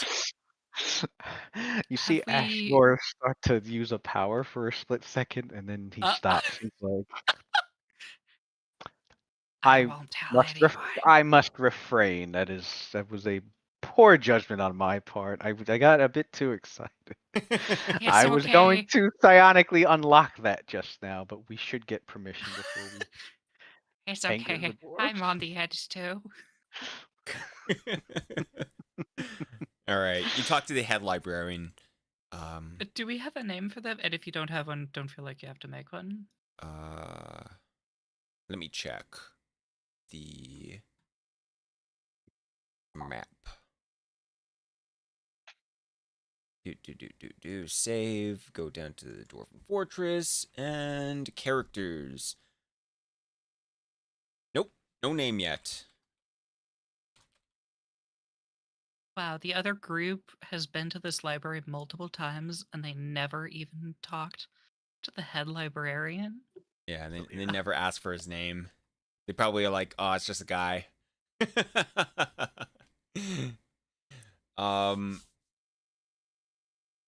The fact that you want to ask for their name already proves that we're the better party. I'm just saying, we're more polite. They're going to believe that we're not doing bad things. Hey, Because there they're you like, go. you guys didn't even talk to me. But they were polite enough to be like, oh, what is your name? How are your children doing? Mhm. Yeah, we walk up and we're like, yo, Aldeguar, what's up? And the other party walks in and they're like, yeah, you can't trust the other people. Slender. But he's an older man, he's got like, the gray hair, long beard, short stature. Your typical dwarf. But another thing, I never really mention this. I usually just say they're dwarves, but the dwarves here are actual glacial dwarves. Which, just like a different Oh, okay. subrace. And then they, or he, yeah, he's got this like, decrepit old voice. Oh, I am able to help you. I do hear that the king has given you permission to even go into the restricted zone just under the supervision of myself. Oh, that's fantastic. Oh, sorry. What was your name again? Oh, my name. It's I know this game where you roll 3d20s. And suddenly I can recall my name. Would you like to play that game? Oh, is it gambling? love Yellowstone. games. Dallas, get over here. This is perfect for you. Oh, you're willing to play? It's okay, Dallas. You got this. And I'm rubbing your shoulders. Kiwi's doing a really good job. They got like the vibration and like all the. Okay. Roll me a 20-sided dice 3 times, okay? What was your name, the young one? Delith. Oh, Delith. Yeah, I got a 14, an 11, and a 14. Oh, 14. I have to recall what... Bay? 14 what? 14, 11, 14. Okay. 14, 11, 14.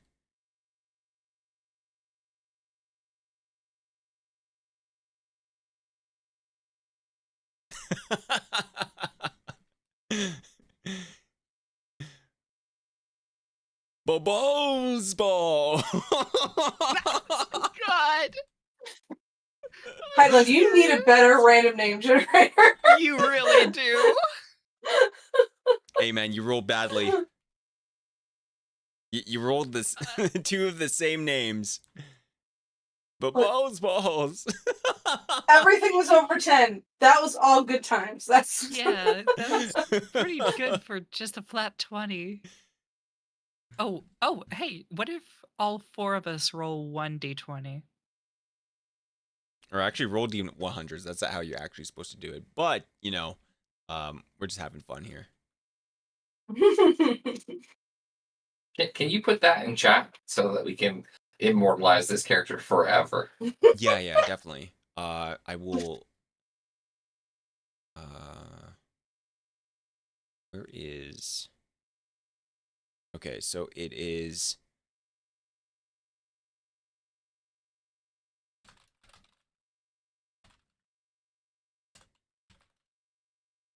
Okay. Belbaz Ball.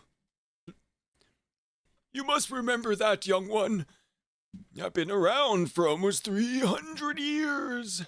Not once have I forgotten it until now, actually. Oh, and yesterday. Maybe the day before. Will you remember a different name tomorrow? If we we roll talk? it. That would be Oh no, of course that would never happen. He like thinks for a moment. I remember That would my be a name was once. hysterical gag.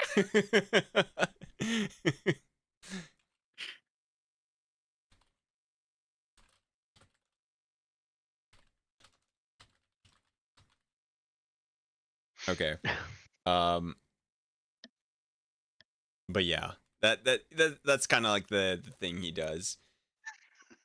Um, let's see. Okay, so you find a book, and it is called The Orb of Winter.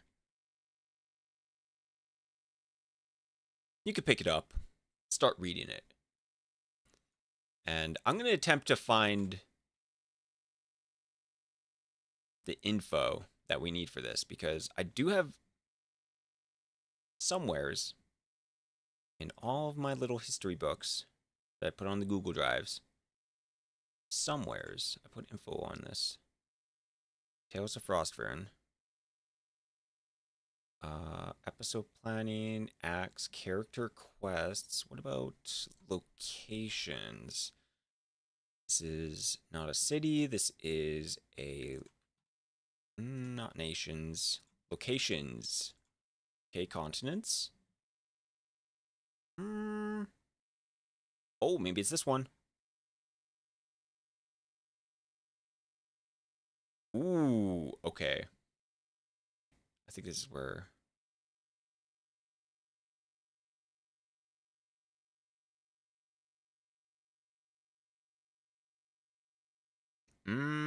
It's very close. Is it the pyramid? No, something totally different. Okay, well, I'm gonna recount of what I remember from the top of my head. Basically, this book starts talking about the creation of the world. And at one point in the creation of the world, magic formed. And when magic formed, it was formed into a crystallized version, a highly condensed magic. And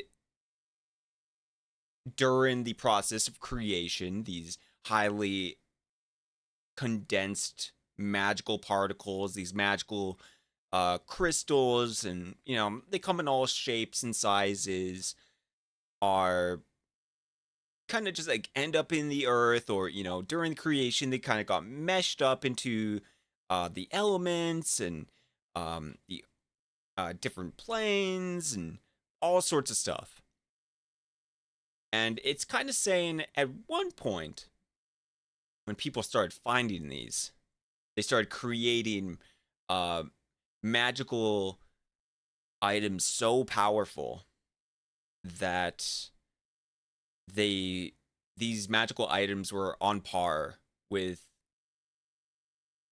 gods, or on par to cast like 10th, 11th, 12th level spells, or be able to create such destructive power that it was basically unimaginable, like unlimited magical energy within these small pieces of like crystal. And one of these crystals that they found, they used to create a magical object, no bigger than like a ball of seeing. Is that I can't remember. It's basically like a handheld orb, crystal that looks like a white, it has whitish on it, it's blue, it swirls, and around it has like a small swirl of like snow that constantly orbs this crystal, and thus they named this the Orb of Winter. And when the Orb of Winter is used, it can create storms and create the environment to change into a winterland where maybe once it was a desert or a forest, or a lush beach, or turning oceans into uh, a frozen flat sheet. And that's kind of what this book is talking about. And that is what the Orb of Winter is. It doesn't tell you exactly where the Orb of Winter was, or who had it last, or uh, but it's basically recounting legends of its uses and what it was capable of if you had magical power, or if you had magic or similar. It doesn't. It could be arcane. It could be psionic. It could be divine. It could be supernatural. All the power of this orb was able to combine with that, with your powers, and enhance it like tenfold.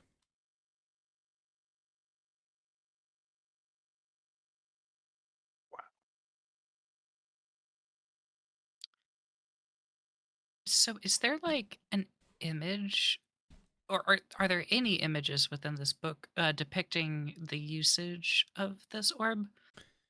I'm assuming they at Not least had a picture of the orb itself, but anything of like a person wielding it, for example? Yeah, so there are like small little like images of like when you're looking at this image, it is painted onto this like old paper parchment, and it is a man holds it up on like a uh he's like holding it up on a mountain, and it looks as if like he's casting a spell, and uh in the far distance, he creates there's like a snowstorm, and that's like kind of like what you can sort of understand what's going on. There's also a picture of its what it actually looks like as well. Use an eidetic lock in both images, permanent. Ooh, okay. Yeah, Yeah, no I problem. actually might even, because Do you want it permanently in your head too, Zenya? I might want the image of the orb for the purpose of scrying. Okay. Ooh, Yeah, Alright, that's a then good I idea. that's clever. place my hand upon Xenia and use eidetic lock, and I let her know, all right, now just focus your mind on what you want to lock into, and it will do it for you. And you can Okay. feel your mind being rewired psionically to be able to do that. It's probably very interesting because this is Zinnia's mind is very chaotic, Mm. and this is Ashmore literally coming, his mind entering into hers. Ashmore, how would you describe your mind? um, that's the funny thing. He's lawful in alignment, so his would be very organized, highly disciplined, and structured. Um,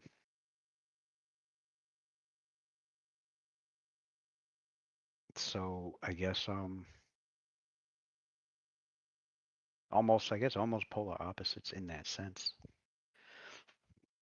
Yeah, I would describe you entering Zenya's mind as kind of like walking into it'd be like a museum, except instead of a big museum that's been curated in a purpose built building, this is like somebody's personal collection.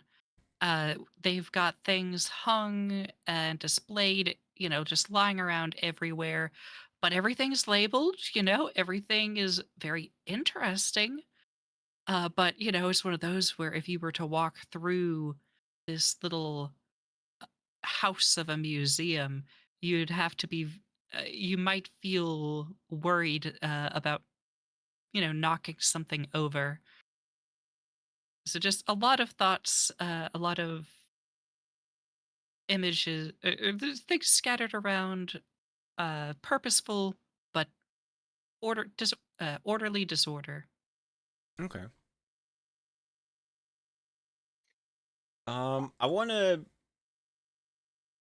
go to what Daleth and Oz are up to while all this is happening.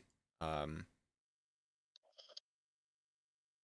what they are doing while you guys are doing your research and magical, shenanigans of reading and, all that fun stuff.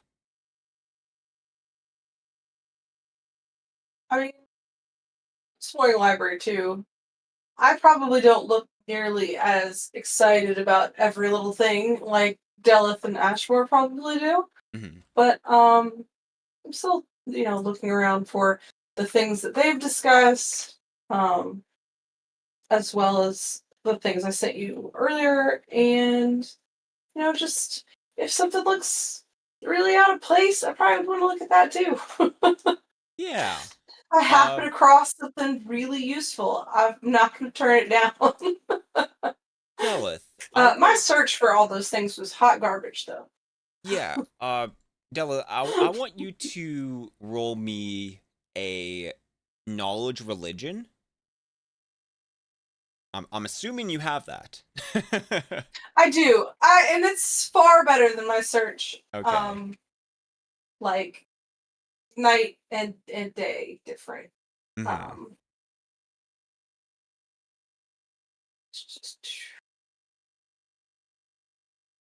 21. Still didn't roll 21. right, but Yeah, not too bad. Not too bad. Head out. Have good research. Hey, sounds good, Rain. Also, Epic Dave, you're welcome in. Hope you're doing well. All right. So,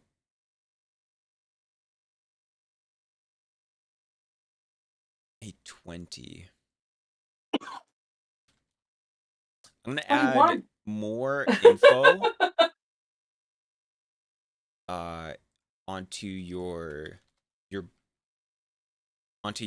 info that you were looking at before.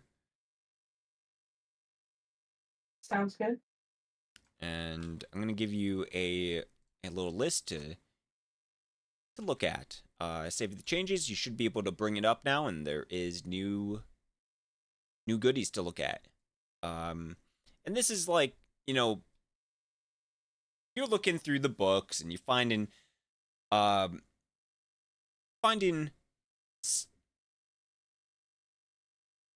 info and looking through the covers, and you're like, oh, that looks interesting, and maybe you're spending your own time to do some reading and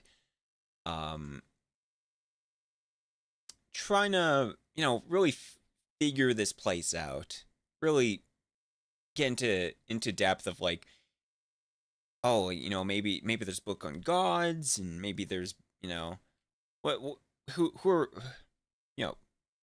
who are the important people here, or stuff like that. And that's kind of what you find. And let me know if the new info popped up for you in the book. Yes, it did. I think I have found it. Cool. What about you, Oz? Yeah. So Oz feels a little guilty that I feel a little guilty that I wasn't as useful in the last couple combats. And so I'm going to go the personal thing, just not as effective. And so I'm going to go see if I can find like either like a martial arts studio or basically somebody who is training the locals here for combat. And I would like to see if I can pay to get a couple lessons. Because what I'd really like to do in the metagame of it is maybe reorganize and retrain a class that I don't feel is helping me as much in keeping myself alive and keeping the group alive. So I feel like that's the first and foremost thing is to get some experience from locals who had to live with the stuff on this island or the continent, and kind of get the inside scoop on things I should know to be an adventurer here. Mm-hmm.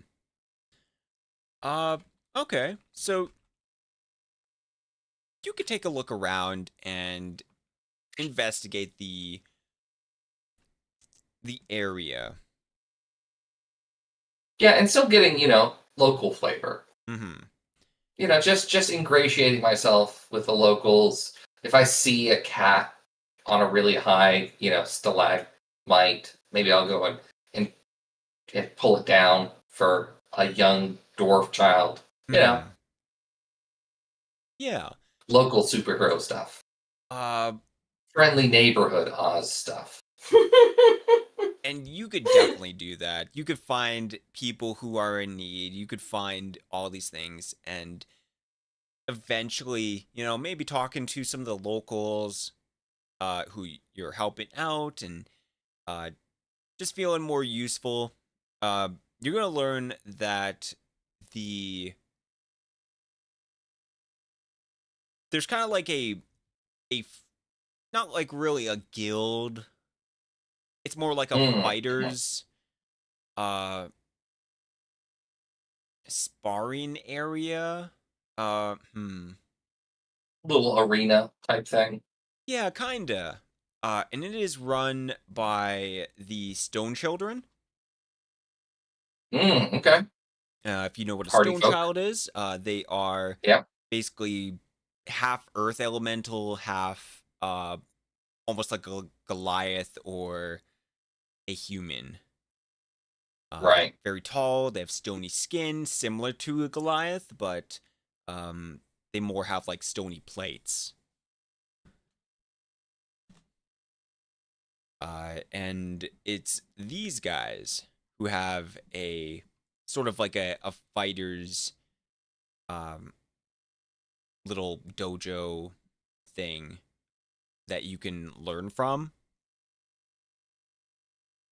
Yeah, I'd love to go get roughed up by them. Just diving into some form of combat experience.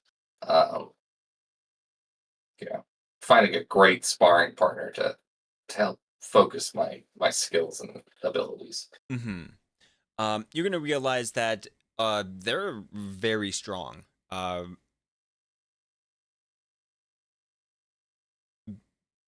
Basically, each one of them, and you're no stranger to being probably like the strongest around yourself. Like Big fish, small pond style yeah. strong. Yeah. And these guys are like as strong as you. In at some points, and but there's a lot of them who train kind of like a monk, and then there's some of them who train sort of like a fighter, and they do a lot of like wrestling stuff like that, and it's more like close and personal type of fighting. Mm-hmm. Yeah, no, I'll go adopt the name punching bag because I'll just get beat up by one person and then kind of move to the next person and be like, okay, what do you got to teach me, coach? I could do this all day. Wonderful. Alrighty. Okay, so that's what you do. We'll go back to Xenia and Ashmore. And you guys are looking through your guys' next book. Looking for a book of dragons. And you're able to find a book of dragons. It's going to talk about this place, the home of dragons, the place where almost all dragonkind once stood proud, and the great dragon lords all were under one roof, or under one land. Um, and the name of this place is called Astron, the home of all dragons.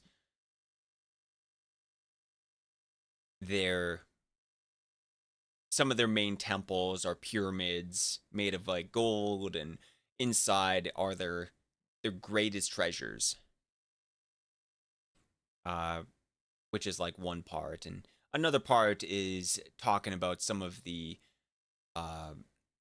great dragons and who they are. And then when you're reading the names of these dragons, one pops up.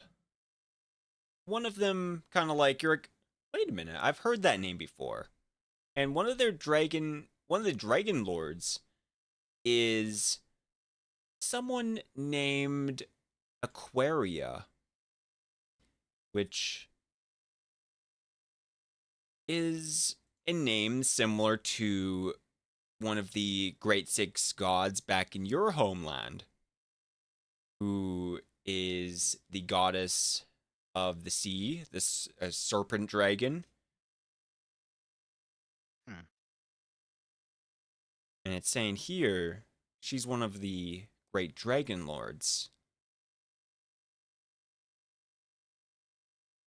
The book talk about species of dragons that we normally don't see on our home continent, particularly gem dragons. Yeah, it will definitely talk about, all sorts of dragons. And you will 100% find, information about the gem dragons and their whereabouts, and some of them really enjoy hanging out in the Underdark, or in dark places where it's really hard to get to, and they'll create layers down there. Well, Ashma looks really excited now. He's like, yes.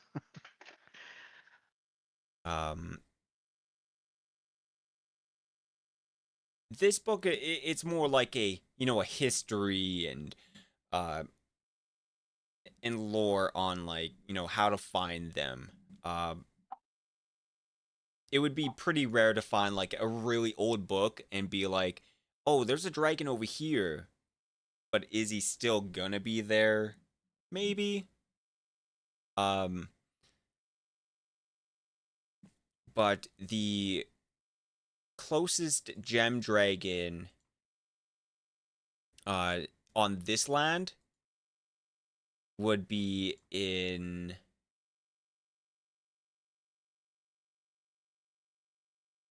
hello map.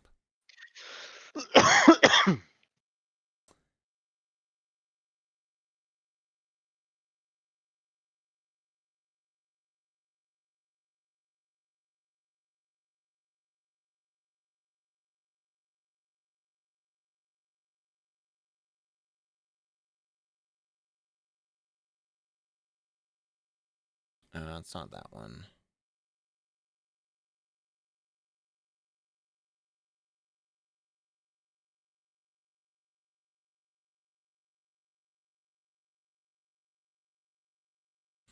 It is in a place called the Abyss.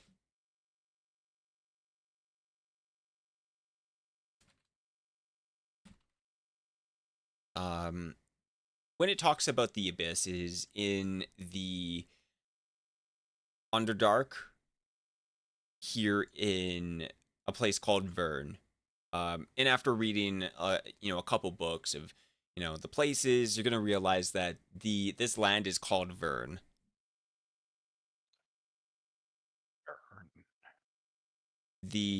Are you saying that Vern is the place in the Underdark, or this entire continent is Vern? This entire continent. We have a name. You have the name. the abyss is in the Underdark, and it's called the abyss because it's on a layer where there is a sea of fog, and eventually, when you hit a certain area, it just drops deeper suddenly, down into a massive cavern. And inside this cavern lives the deepest and darkest creatures. Anything from um, centipede people and evil beings who enjoy to um, do sacrifices, and one of these creatures are the gem dragons who like hanging out in here because it's so barren, and there's not many rivals that it needs to worry about.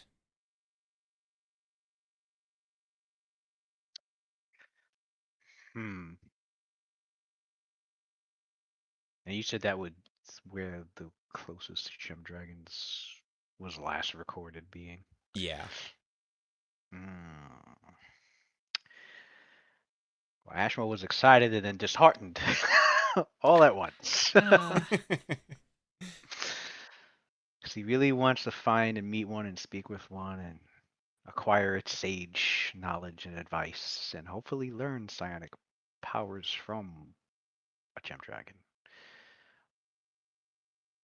But he's like, oh, yeah, you notice he looks a little disheartened, but then like he shakes his head and he's like, ah, this is just one book.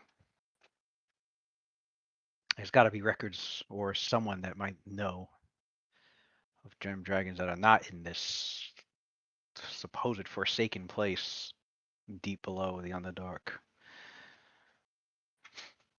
Yeah, you could probably you'll be able to read further in, and the home of dragons called Astron has gem dragons for sure. Um, Yeah, he's there, definitely making note of Astron, and yeah, that sounds like a more reachable place at the moment. yeah. It's in this book they don't have much information on like where or what, because it's basically telling you that the home of dragons is so far away that it would take a couple months to get to from here. Like maybe even a whole year. If you were to go by boat.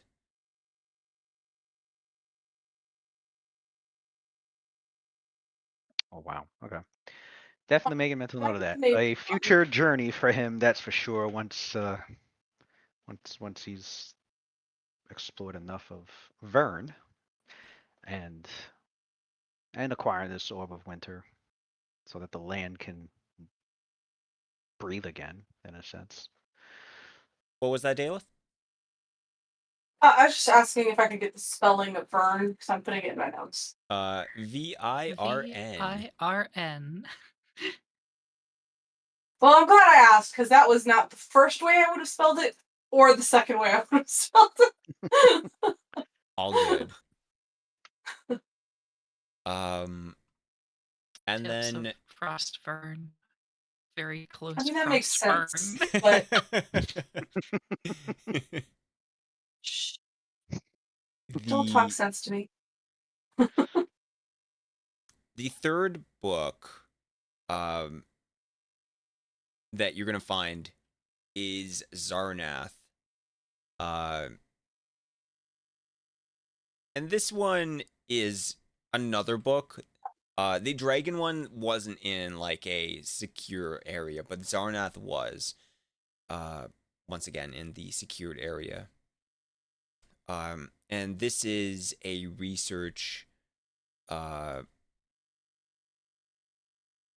a research center. And a couple of things come up when it's talking about this research center about a special project regarding using other creatures' blood to empower the weaker races, or to just empower yourself in general, and or using the bloodlines of ancient beings, like an elithid, to infuse, say, a chimera, to do some like weird, just like weird shenanigans to get more powerful, or stuff like that. Pretty much crazy Frankenstein type shit. Okay. Yeah.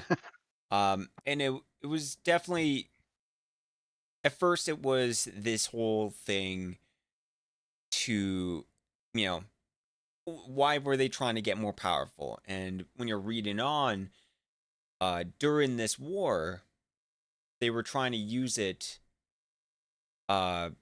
new technology, this new way of creating these like super soldiers, to take the strengths of other creatures and infuse themselves with these to reach certain heights that, to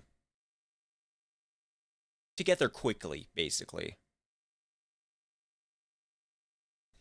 And most things ended up being like dragons or giants, that they would take these bloodlines and to empower themselves with, becoming big and strong, or being able to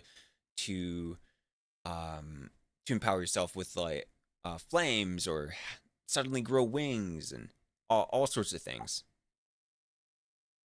And with this project was called Project Godkiller. Interesting name.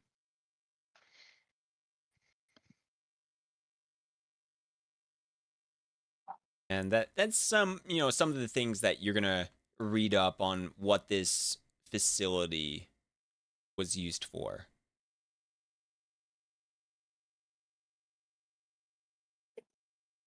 Project God Killer.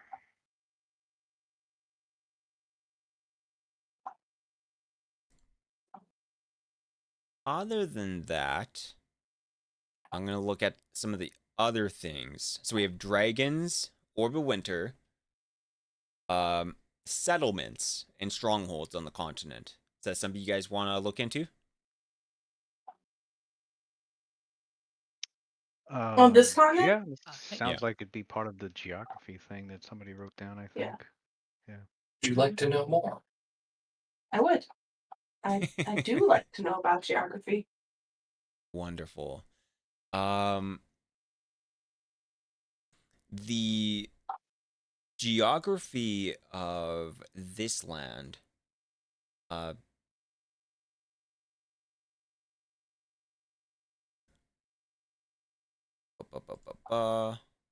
right here. Save. Okay. So there are a couple main parts of this land. There is the Lich Tower, where it talks about the, this tower with a lich, and they call it Fenrir's Point.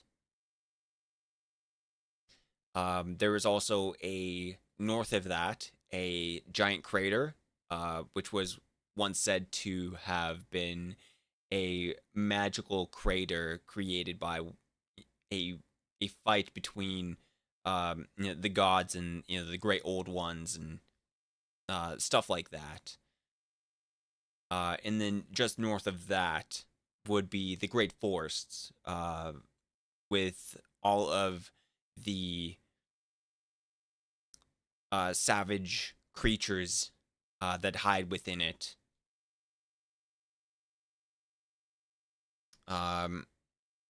And it talks about this. There is a forest of winter elves, or snow elves, called the Woods of the Calm. Oh shit. Yo, thank you for 5 Yo. gifted subs to Live and Let's Die community. Nice. Oh shit. Going crazy. Yo, I also love the name Captain Salty Pickles. Damn. Yo, congrats. Yeah, thank you. Yeah, that was awesome. Dave.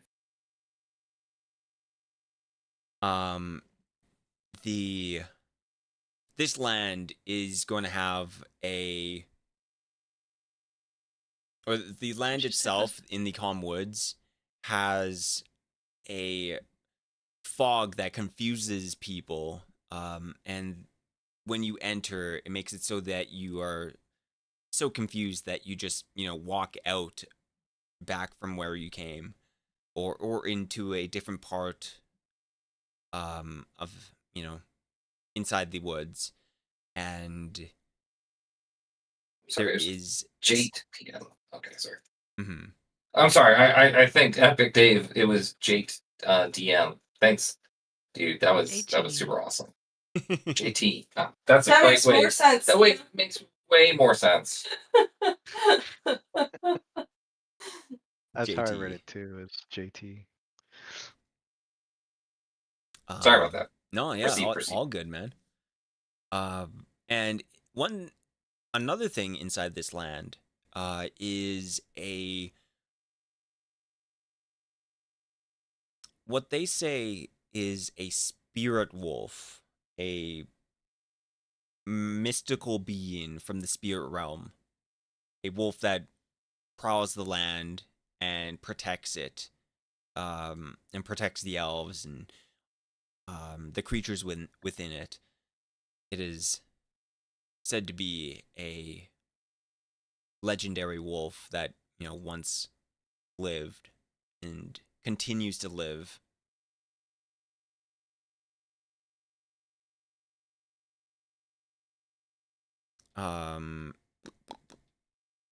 Then one of the main cities in this land is the monster city, which it kind of talks about, and the monster city is called Strand, and it is ruled by a demon queen, and it's kind of like a city for the free, for anyone to do anything chaotic, and there's not like a lot of rules, but if there are, it's the demon queen who's at the tip top, and she's the big boss.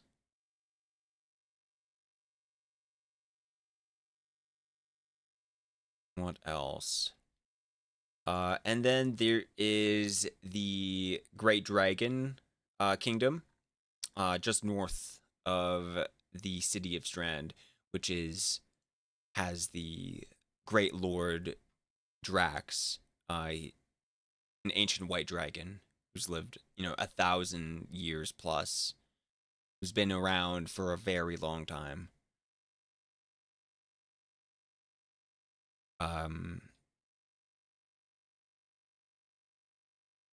And those are a couple of the places that the land talks about.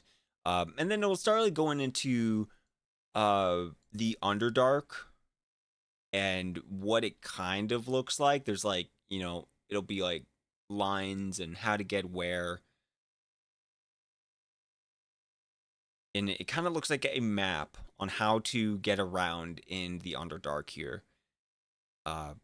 Which there's like a demon fort, there's a giant ant colony, which is pretty dangerous. There is a huge marsh that covers a large span, and right beside the huge marsh is what they call the abyss, which is what kind of sounds familiar with this gem dragon problem.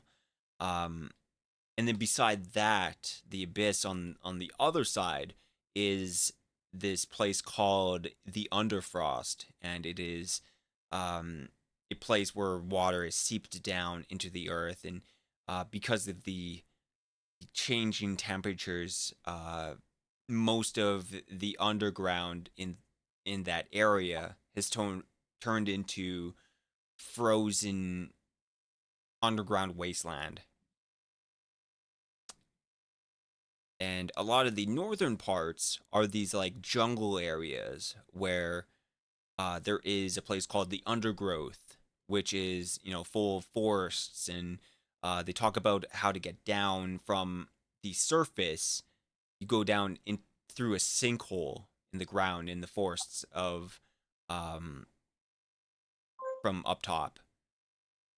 There is a place called Taiga Forest where a great being lives that stalks the land in there, and it's basically like a giant jungle system.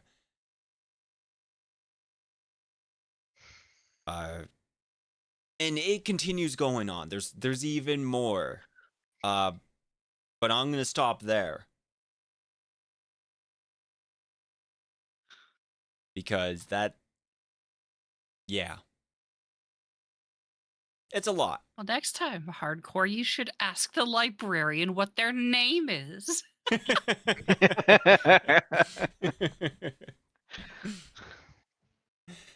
Now, our party has some nerds in it. Yeah. Hardcore nerds. And that's what you get from at least like geography in general, of like what place has what kind of where are the cities.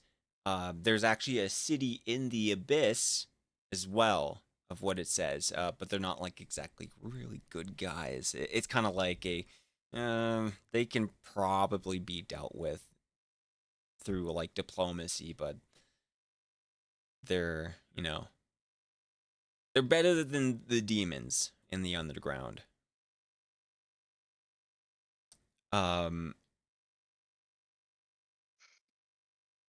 Yeah. All right, what else do you guys want to learn?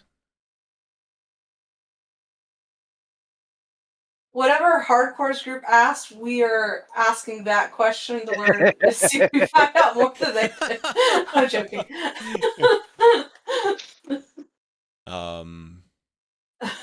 Is there that specifically history on the continent, crop records?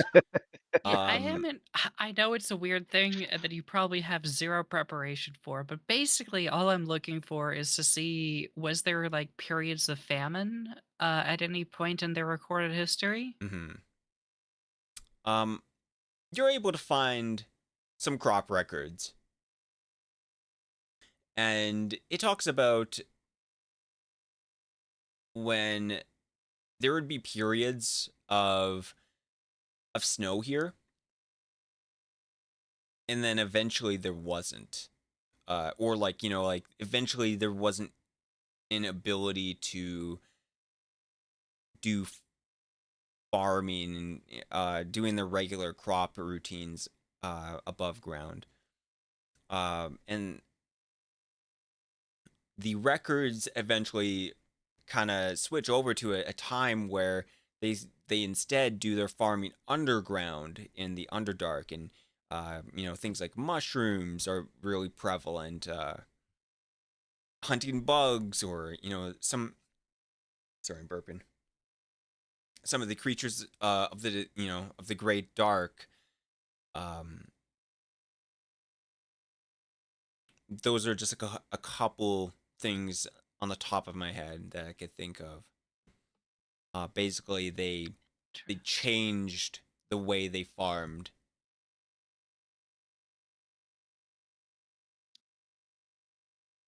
How long ago did they finally have to switch to underground?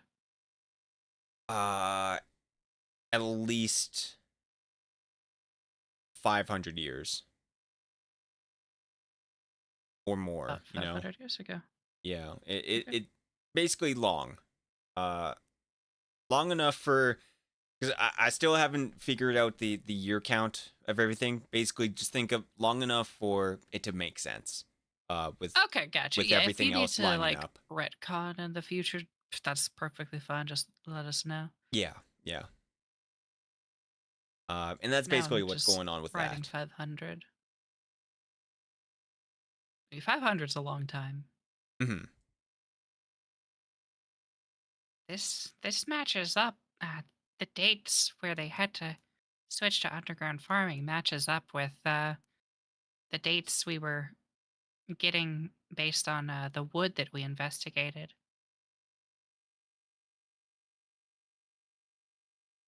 I mean, that does make sense. I'm glad it's not straight up strange, because then we'd have a whole nother slew of things to figure out.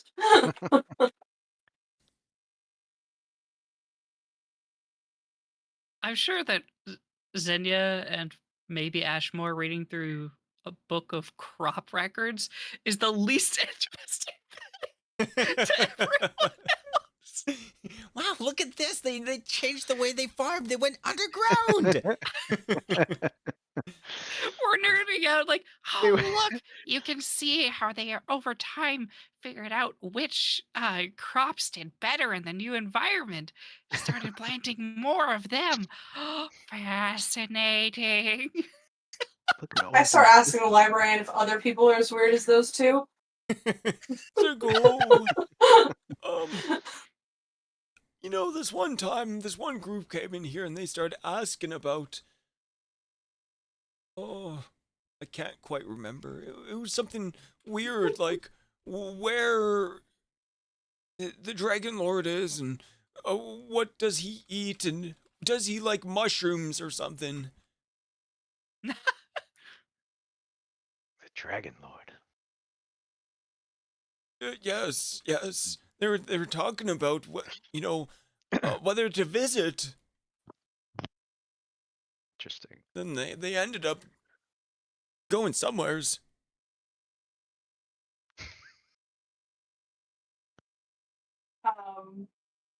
Not gonna lie, I'm assuming was this Dragon Lord named Drax? Oh yes, the only Dragon Lord on this land.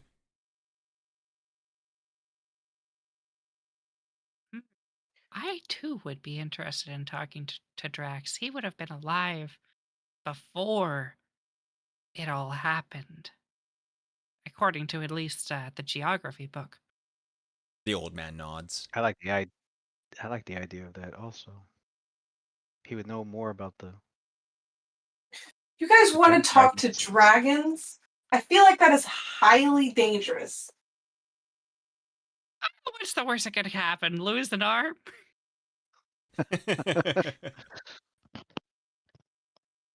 I feel like there are more things to lose when you go talk to dragons. But Not a leg. Depends on the if they're dragon. good dragons, it might be fine. I mean, I What don't know, is we might get Drax? along. The dragon. How is he described? He is described as being a heavily scarred white dragon with ruins on his body carved into it. That's sort of how they White describe dragon. him. Can I roll to aid one of the other two to know that the white dragon is usually not a pleasant dragon? Yeah, they're usually. Yeah, you guys I are think my high enough Arcana. level I'll yeah. to I'll take understand 10 that of my white Arcana dragons. for 26 on that. Yeah. I successfully aid with a +3. Yeah, Ashmore Cindy's definitely. like, oh, but they use Although he cold would also magic. know how. They also considered the most stupid of the dragons. Also, how did one become a We dragon lord? not say that in front of him. Just throwing it out there. We don't mention that. If we meet this person, we don't say that. We keep that part to ourselves. Now, I also might just be going out on a limb here, But Ashmore, you were just questioning, how could he become? Was that Ashmore? Who was questioning how he could become Yeah. so powerful? Well, I mean, the description in here is talking about how he has runes carved into him. And I can't help but think that the Book of Zarnath mentioned that some of the ways that they were trying to enhance creatures was not only through blood, but or actually, sorry, I think that was the Orb of Winter book, described you creating powerful magical runes using the elemental crystals. You don't think that So perhaps he enhanced his ability, do you? if he has embedded magical runes that enhance his powers, then that would explain why he's uncontested as the Dragon Lord. You say a white dragon. Wait a second. So, like, are there images of him in this book, or any of the books that we find There, on Drax? there is like an old image, um, and Does it match the one of the white dragon that? Did we get an image of a? Yeah, does it match the one of the white dragon on the at the temple on the mountain? no, it does not. It looks completely different. Okay. The white dragon on the mountain looked at least like a huge dragon. But the way they the the So like picture, an maybe adult, the a mature picture adult. book is, hyping him up. But Drax looks as big as, you know, like a small mountain. Ah, okay. Ancient great worm, kind of. Yeah, okay. Yeah, something I like yeah that. yeah. After I was worried if maybe it might have been Drax, maybe guarding that temple, but he's relieved to know that it's not.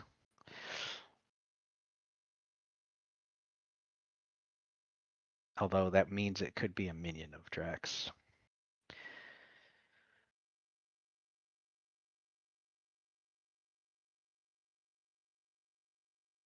Well, I'll turn to Xenia. So, where do you think we should go from here? If we're going after, since the Orb of Winter is our priority, Is our uh, priority, but I think we need more information. Wouldn't you agree? yeah,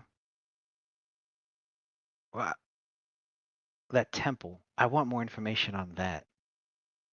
On Zarnath? Or the temple on, what is it called? Winter's Peak? Yeah.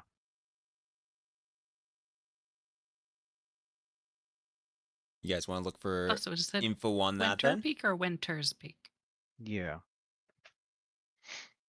Is it Winter Peak or Winter's Peak? One or two words Mm, also.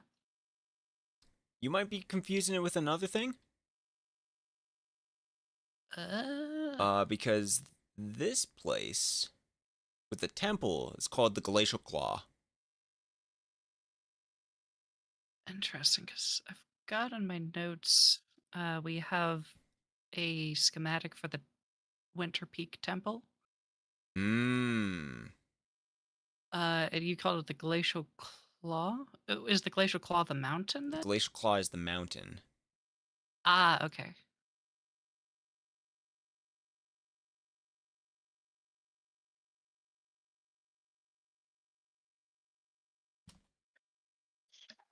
Let's see All if right. they have anything on either the Glacial Claw or Winter Peak. Okay. You guys can look into it. And there is yet another old book locked away. And it talks about, this temple. This temple called the Winter's Peak. And it was dedicated to the achievement of creating something very powerful. And they wanted to create a safe place to keep it. and they created like a safeguard for this place. There's also a way to get to it using an underground passage in the Underdark, and you fly or climb up through the Underfrost and into this temple without having to go through the impending storm and freezing to death, which is, one way to do it. And is that the same the same secret passage that we found in Zarnath? Um, in Zarnath, no. This seems like a totally separate. Or wait, yes, that's the same thing. When in Zarnath, when it was talking about it at the temple, there was a secret passage, and this is yet again Yeah, we got telling you the about that. schematic for the secret passage in Zarnath. Yeah, yeah. Basically, same thing. It's telling you about this secret passage on how to get inside unhindered.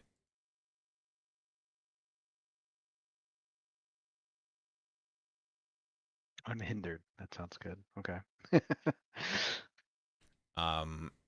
And with this place, it talks about a process of basically creating a key using powerful artifacts and a ritual of blood, and needing basically like a certain combination, and kind of how to close it and open it, and all sorts of stuff like that.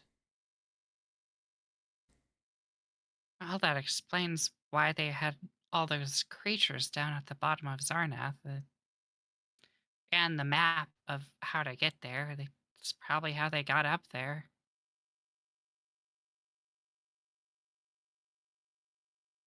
I don't know if this is too early to say, but my hypothesis is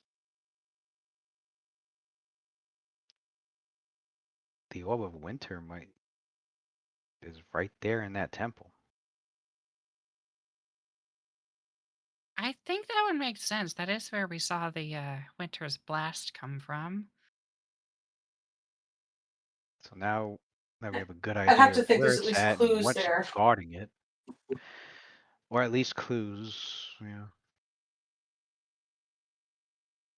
Well, we know that sounds like definitely a place we would need to go next. We know about the Guardian, and we have this map that can help us get there. I guess all we would need to know is what to expect, what sort of hazards and dangers and denizens would be in these passages, and that we would have to deal with to get there.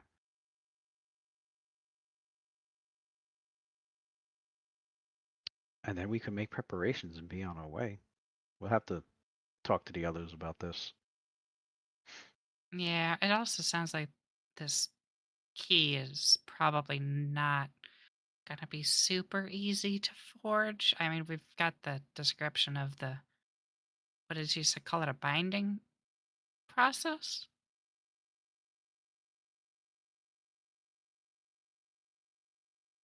You talking Hydalann? to me? Yeah. Is that did the book describe it as a binding process to create the key, Uh, or a it was summoning, or yeah, just a crafting? it's kind of very vague on the details on Okay. what this key exactly is, but it sounds like it's some sort of ritual, dealing with blood and passwords and all sorts of stuff. Just But it needs to be done to enter the temple. not to enter the temple, to lock away or open the treasure. Okay. So no point going there until we figure out either how to make such a key, or maybe one has already been made and is lost somewhere. More I mean, stuff to I kind of hope we research. find one already made because it sounds like a tedious and not fun and kind of gross process. So,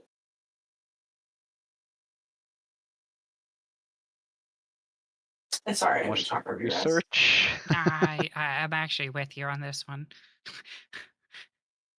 Same here. Usually I love for the research, but I don't like grocery shopping. Well, when you're reading this book and continuing on and doing more research, it talks about using a tool to draw out certain powers to activate this ritual. Like a tool to take blood out, put it inside, and use it in a certain way. But it doesn't describe how it's done. Um,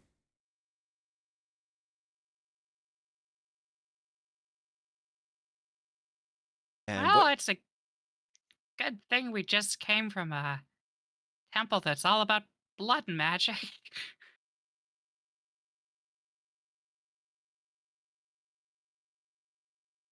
indeed, indeed. Well then, that sounds like we could get more information from there. Hopefully, information that one was already made and needs to be discovered, or at least hopefully discovered. Mm-hmm. Hope nobody's holding on to it. Yeah, well, it's probably worth stopping by Zarnath on our way back. Yeah. But Yeah, that- actually, where are we planning to go after this? I'd still like to at least snoop around the library a little bit longer. yeah, same here. I mean, we're not in, I guess, too much of a rush. Yeah, let's talk with everybody and see how long is a good time to hang out here. And, learn more about this place and the continent and read more of these books and gain experience. Talk to the locals, befriend them. Mm-hmm. Right. All Become right. Well, you guys. indispensable members of their adopted family. See if there's any side quests. If somebody needs, I don't know, their pet lizard rescued from a Hang out on a someone's chasm they fell couch. in or something. uh, yeah, you guys can But meet up, yeah. talk about where you guys want to go next. So it sounds like you guys want to go to Zarnath, back and try to figure out more stuff of what you need.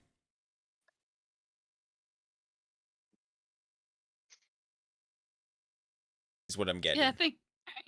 Yeah, I think head back that way, but then after that, feels like we're kind of open ended. I mean, obviously we kind of have a lead of if we go talk with the with the Drax, if we can get a meeting with him, we can maybe ask some questions, see what he knows. But I get the feeling that that a great dragon, ruler of a kingdom of dragons, probably not the easiest person to get on the schedule with.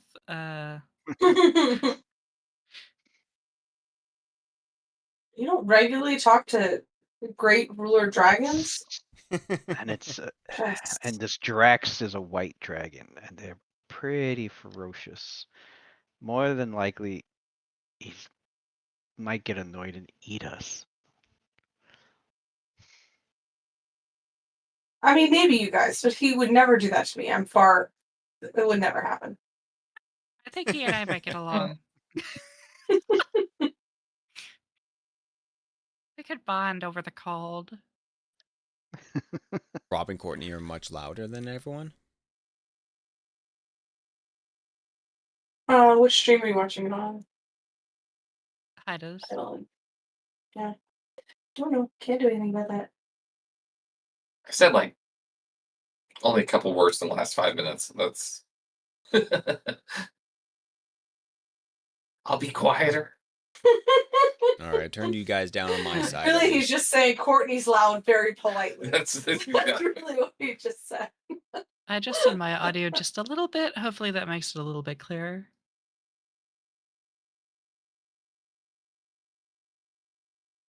Oh, it's on the Hydalann. Yeah, you can on Discord individually change Yeah, each person's volume. I changed it a little bit. Yeah, I mean,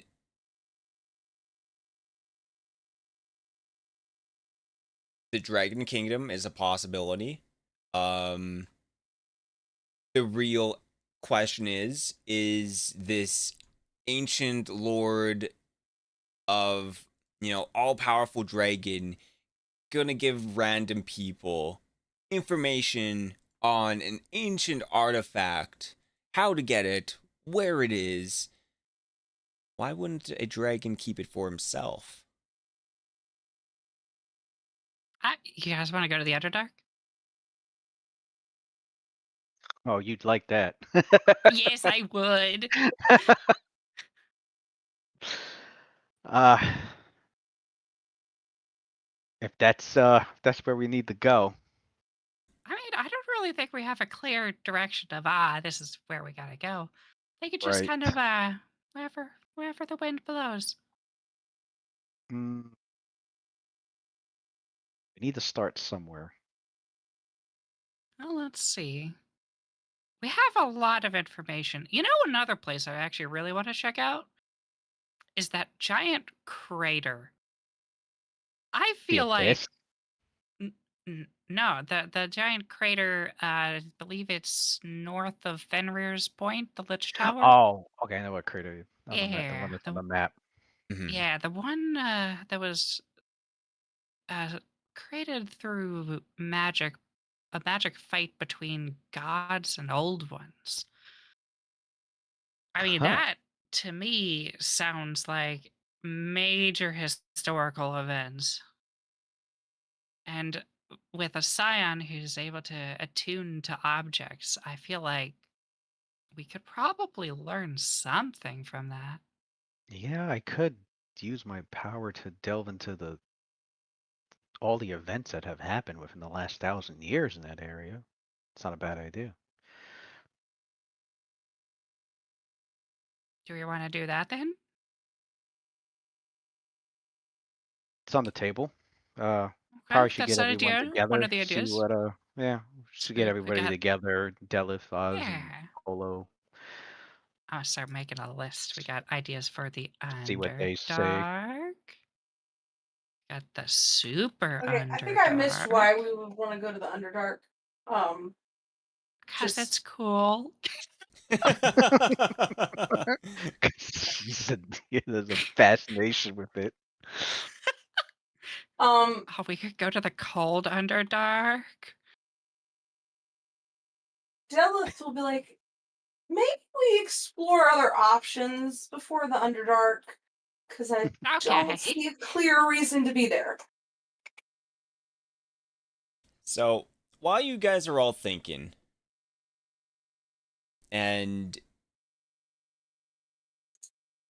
I guess this is a, where's what, a where's Waldo type of situation, and you guys have a clear, spot of like, this orb might be on that mountain, but this key, on the other hand, maybe this key or the information might be on this mountain, or something like that. Yeah, I mean, I guess we do need to go pick up some stuff from Zarnath. Yeah. We'll start with Zarnath. Do you want to maybe... could you take us to a map of the world really quick? Yeah. Yeah, I could do And then that. from Zarnath, we could probably figure out from there where Yeah, we need because to we go. might be able to swing back to Zarnath. And then let's see. Well, let me share my. There you go, stream can see now. We might. I think Zarnath was somewhere up here, right?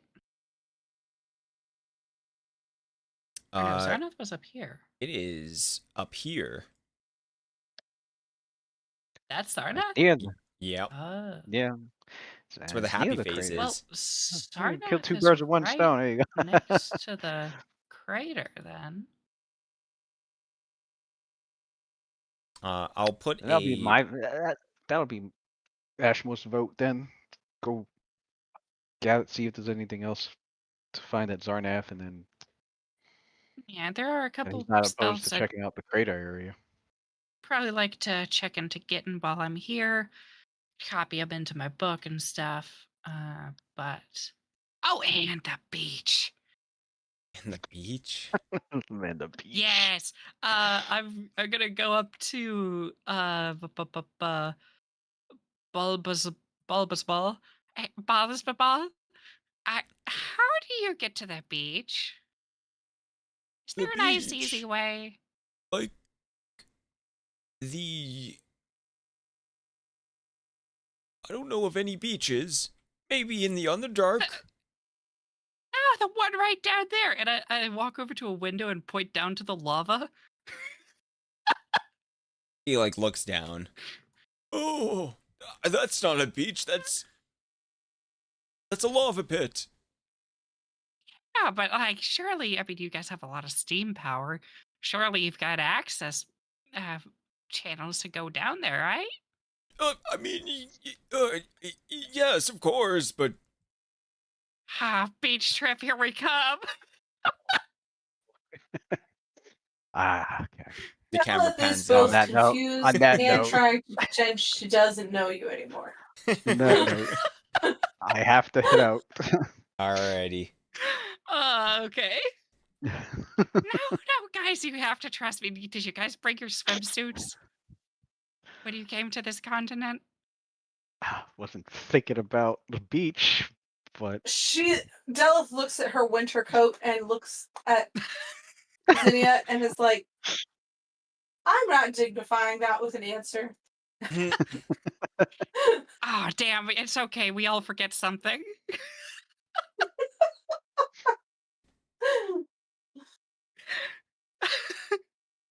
I'm sure they've got somewhere around here where we could get some swimsuits. But no, I highly doubt. I realized it though. So with elemental protection, we can survive lava at my level. Oh wow. So we could just have a really cool Oh, hot wow. spring session. What do you think? Dylan understands magic, understands how much magic can do, and still thinks that's a terrible. Look, okay, the only restriction is in that lava. It's not good. hey, don't swim in the lava. I was about to say, only condition is my magic is only strong enough as long as you are less than halfway submerged. So up to your waist is fine. But don't The wading dive in pool the of lava. water. Oh boy. So we could like just it'd be like the ultimate sauna. It'll be fun. Aha. And that's how I describe it too. all right. I'll catch you all later. Alrighty, All right, dude. take care. See you, Raz. And yes, hardcore. Zenya is absolutely fucking crazy. But she's right. Yeah. The Underdark is a cool place if you have a guide. You know, a map would be helpful too. Which we now have, which I was going to mention to Ashmore that he should totally zap that into his memory permanently. But I'll make a note to say that next session. Alrighty. So next session, Zarnath. You want to check out the mountain or not? And how do you want to get there? You want to go to the Underdark to get there, or do you want to figure out a way to get in another way?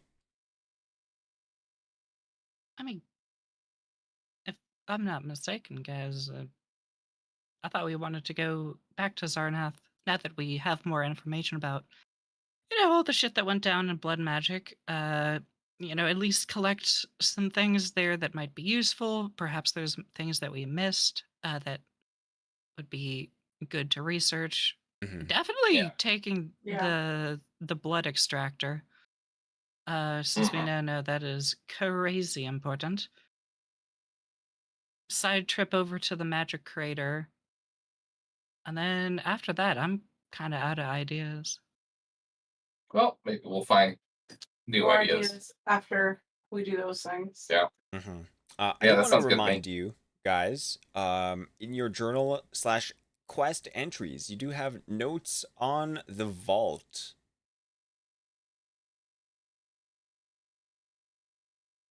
In Zarnath? That's where you got it from, at least. Okay. Yeah. Can you explain how to get to that? Yeah. So if you So I can are, reread it. so if you look at the top, there's like a chat bar. There is an art looking thing, and then the next one is called journal. Journal. Okay, I'm there. Then you go to Cool. you go down, and you look for your twin tails. Yep. Open up twin tails, and there is journal plus all of your characters. Which I don't know if you guys have that because we don't really use the Roll20 stuff here. But you should have journal entries. I can. Okay, which can one see has the quest that we're discussing? Oh, it's notes on the vault, isn't it? Yes. Get it. I can read and put 2 and 2 together sometimes. Yeah. I tried putting all of the important books and notes in this quest journal, so you guys can look at all of them and why they're important, or etc. Man, I want a 1,000-year book on crop records. Oh boy. No, don't. Prepare to read. Alrighty. Other than that, Before we close out, I'm assuming we've probably been at the library all day, so as you know, the library's closing shop and we're heading out. I'll head over to Ball's Ball. Ball. You need to rename that guy. I mean, like, thank you for sharing it, for showing us around the library. You have so many wonderful books. I'm jealous. Oh, here, take this, and I will create a little magical ice flower and give it to him. Just be careful; that'll start to melt after like an hour. He looks at it with his glasses and it's like, "Oh, this is such a nice flower. I appreciate it." Oh, yeah, of course. Yeah. And I know we haven't jumped too much with Oz, because everyone's doing this research and you're out there still fighting for your life. Just fighting for my life. It's okay. Yeah. No. I mean, it's very important to me to get this settled, and potentially be better for the group. They're improving their knowledge. I need to be able to do survival and not take as many punches to the face. Or when I take a punch to the face, know how to take it more gracefully than those hydras were dishing it out. So let me just say, when I see you at the end of the day, like when we meet back up, I would be like, why do you look so beat up, Uncle Oz? I mean, I've got fast healing too, so. Oh, that didn't finish forever? Never mind, you look fine. No, I'm It's just, fine. What have you been doing all day, Uncle Oz? Maybe You're his supposed to be clothes are a helping. little bit. His clothes might be a little dirtied up, but Oh yeah, no, 100%. And I probably smell. I've been tossed around, on training mats all day. It's true. Did somebody say sauna? Did somebody say hot bath? Oh, I did. I did. We're going to the beach. No, don't, Oz. No. No. It'll be fun. It'll be Oh, fun. I'm so excited. The party. I'm sure they have a regular bath somewhere. You do not want Cynthia's bath. Oz. But thank you for the offer, Zinnia. It's very kind But of you. it'll be so fun. You're gonna be missing out.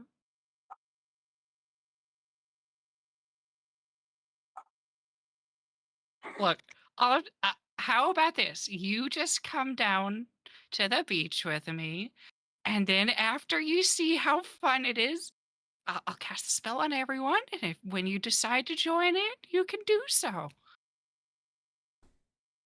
Yeah, yeah. I mean, I have no reason to doubt Xenia. I'll follow her until like my eyebrows burn off. So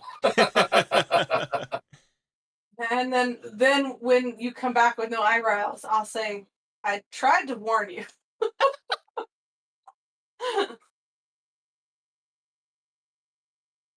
It'll be fine. It'll be fun. burn the sweat right off me.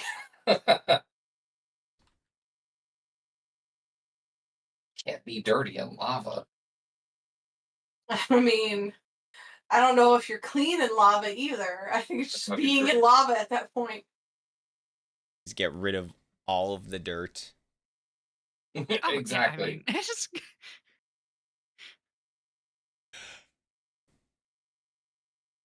Ooh, alrighty. I think with that we'll end the session.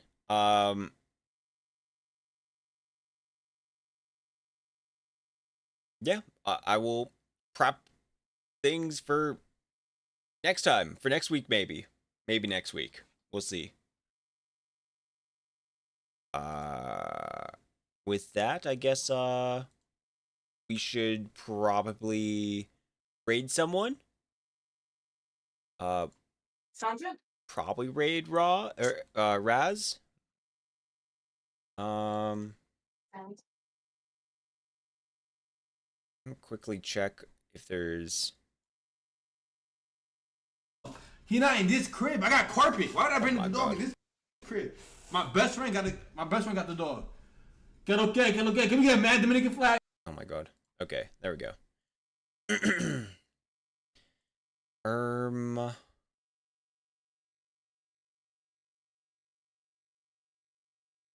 Need to start streaming Monday nights. Yeah, where are your streams? That's what I'm saying.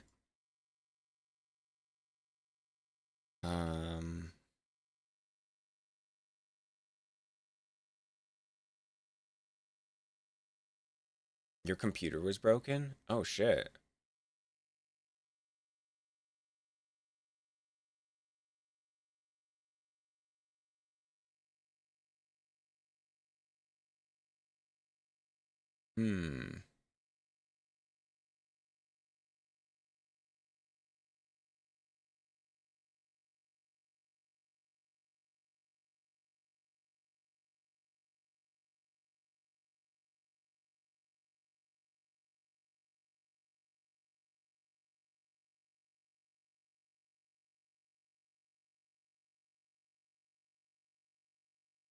Hunter the Reckoning.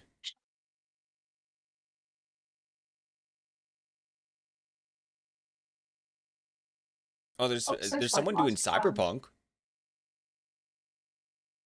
Oh, did Raz not start his stream yet? he's up. He's up? He's Yeah, I'm up not for seeing it 1 either. minute. Okay, I'll try to refresh. Yep, 1 minute, 20 seconds. Following.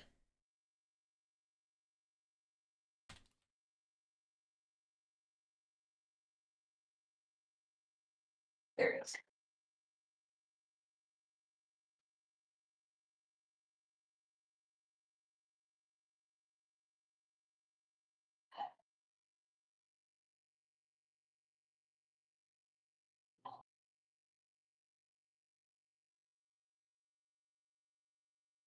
Okay. All right, I found him. I'm gonna raid him. Yeah, hopefully everyone enjoyed the stream. We will see you guys next time. I don't know when I stream next. Okay. But yeah. Thanks for running. Yeah, thanks for Yeah. you guys hanging out and you know, spending your time here. And we'll see you guys next time. Cool. Alrighty then. Hey, Lego. Oh, yeah, she left. No, she's still here. Oh, she's probably Oh, she's heading saying out goodbye to for her. the stream Yeah. because she's deaf. Yeah.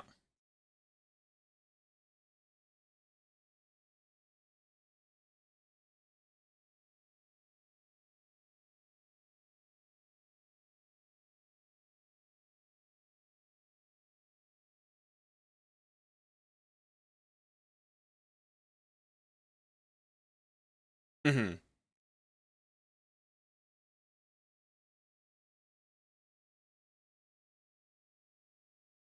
Okay.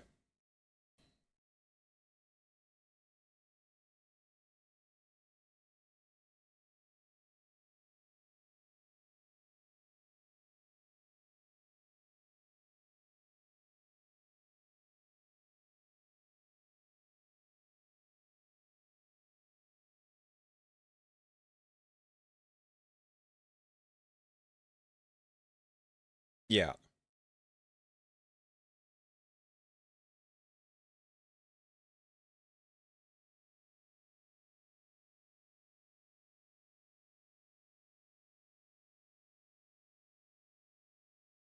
Okay.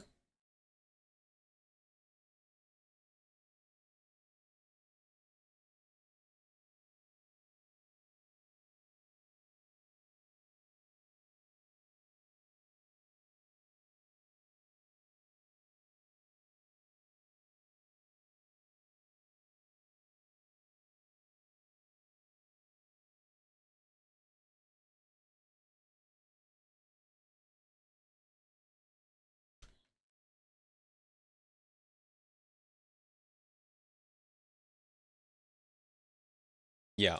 Yeah, yeah, you can do that.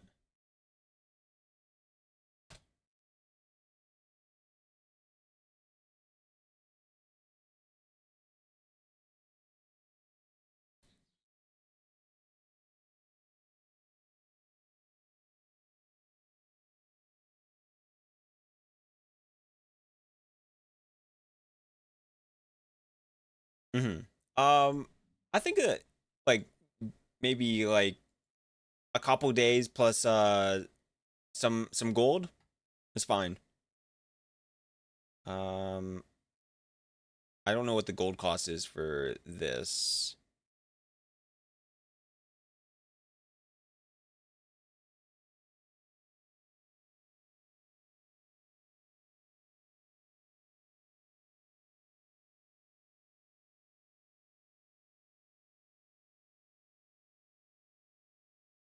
$196. Page 196. Retrain, rebuilding. Process. Improving. Class rebuilding.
Yeah. I think that would be fine.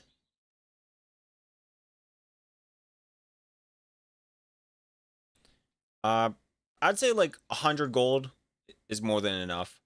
Uh, for like, you know, you're basically only trading one level, so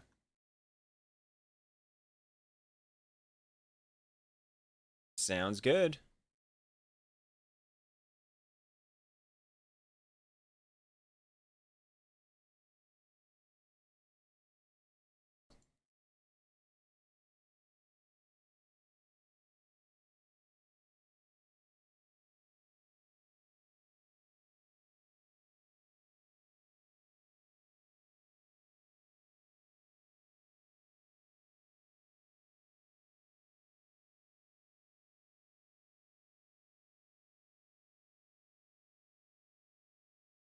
Hmm.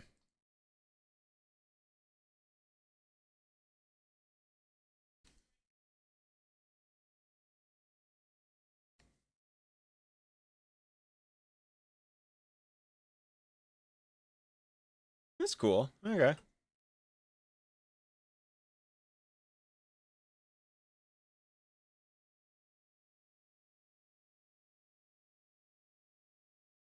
Hmm.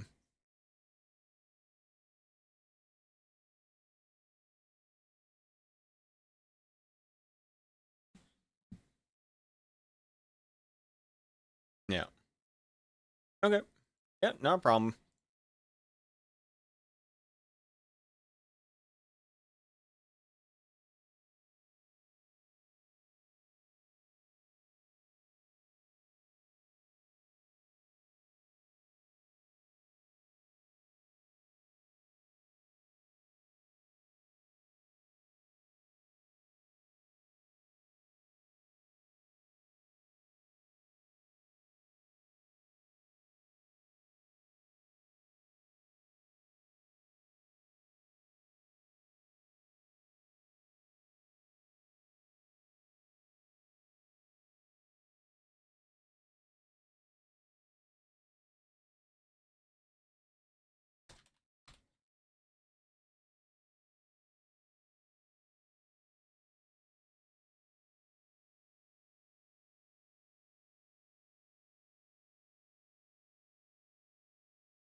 Oh.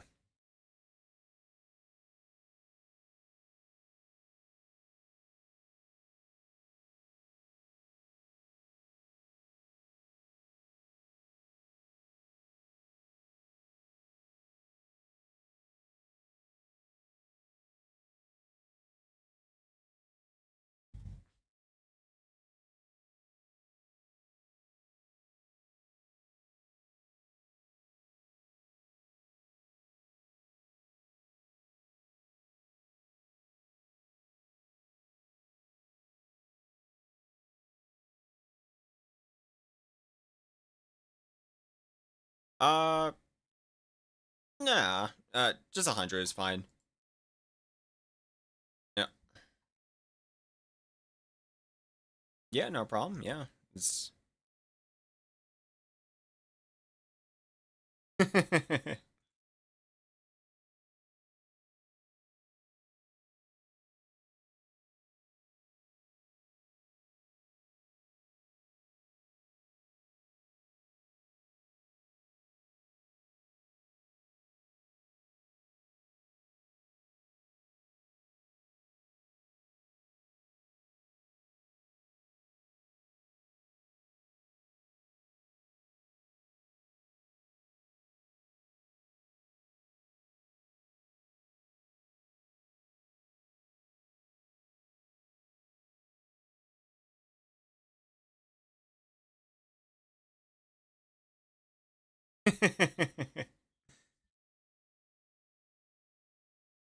That's probably something that did happen, I bet.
Oh, I don't play Genshin.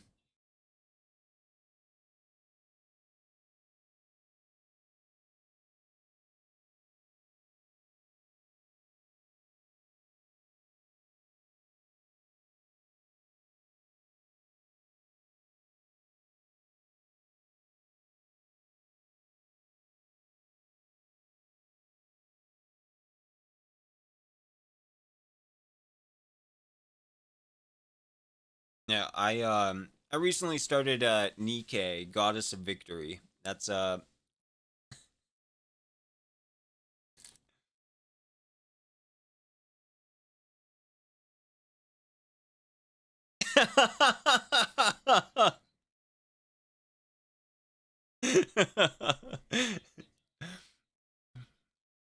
Yeah, it's pretty wild.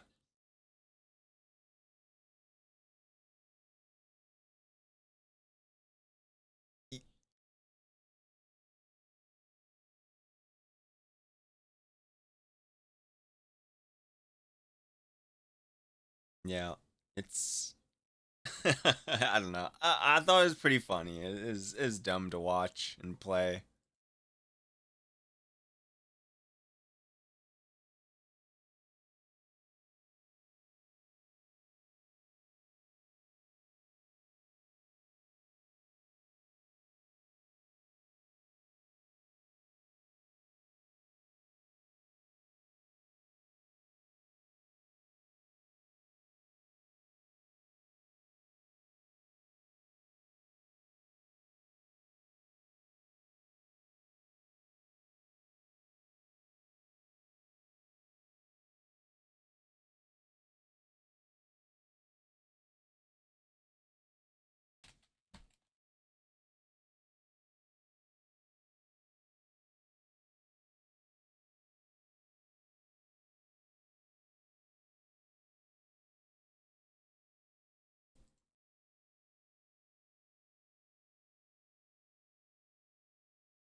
I don't even know what you guys are talking about. Yeah, sure. I'll look at it for a minute or two.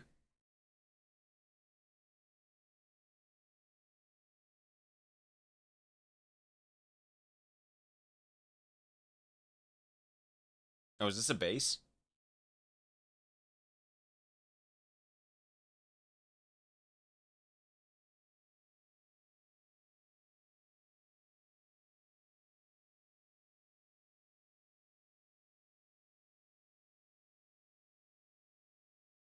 Mmm.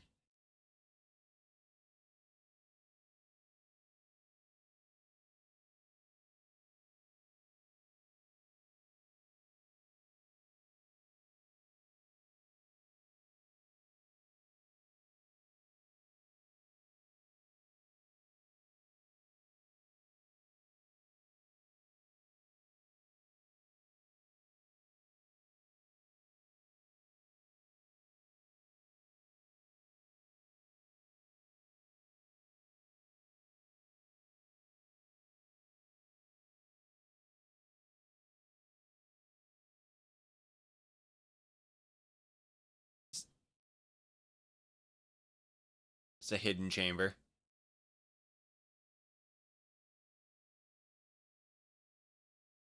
Cool.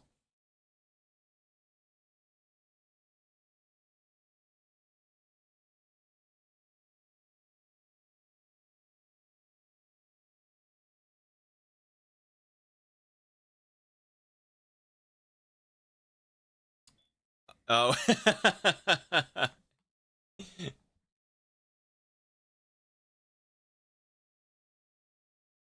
Yeah.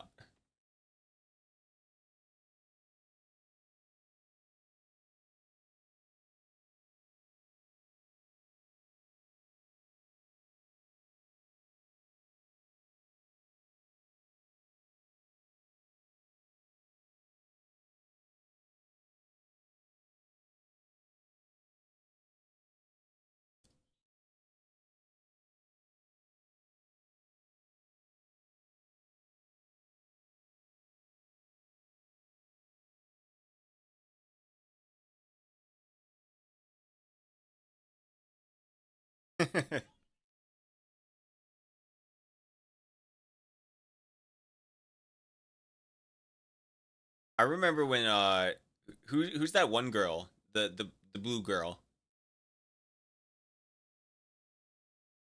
that you just switched out of. Yeah, that girl. Yeah. She had a very popular meme going on about riding a pig. Yeah. It was really popular on YouTube.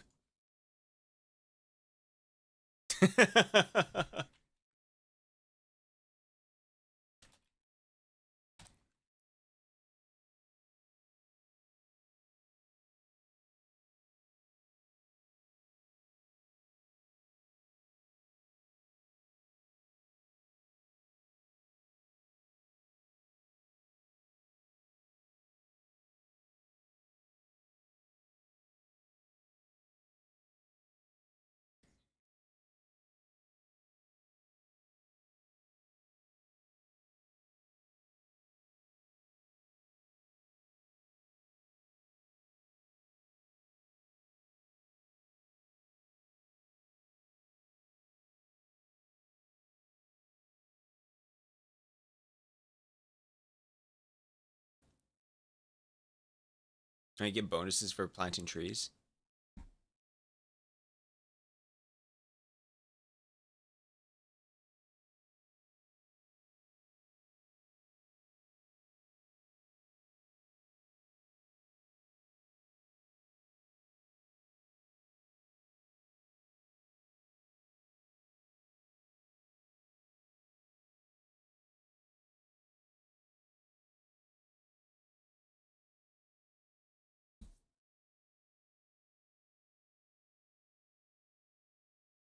Okay.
Nice.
Alrighty, well, I'm gonna head out. I'm gonna take a nap before I go to work.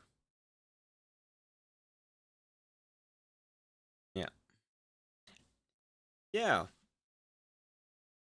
Yeah. I'll see you guys around. Let me guys know if you need anything. But yeah. Bye-bye.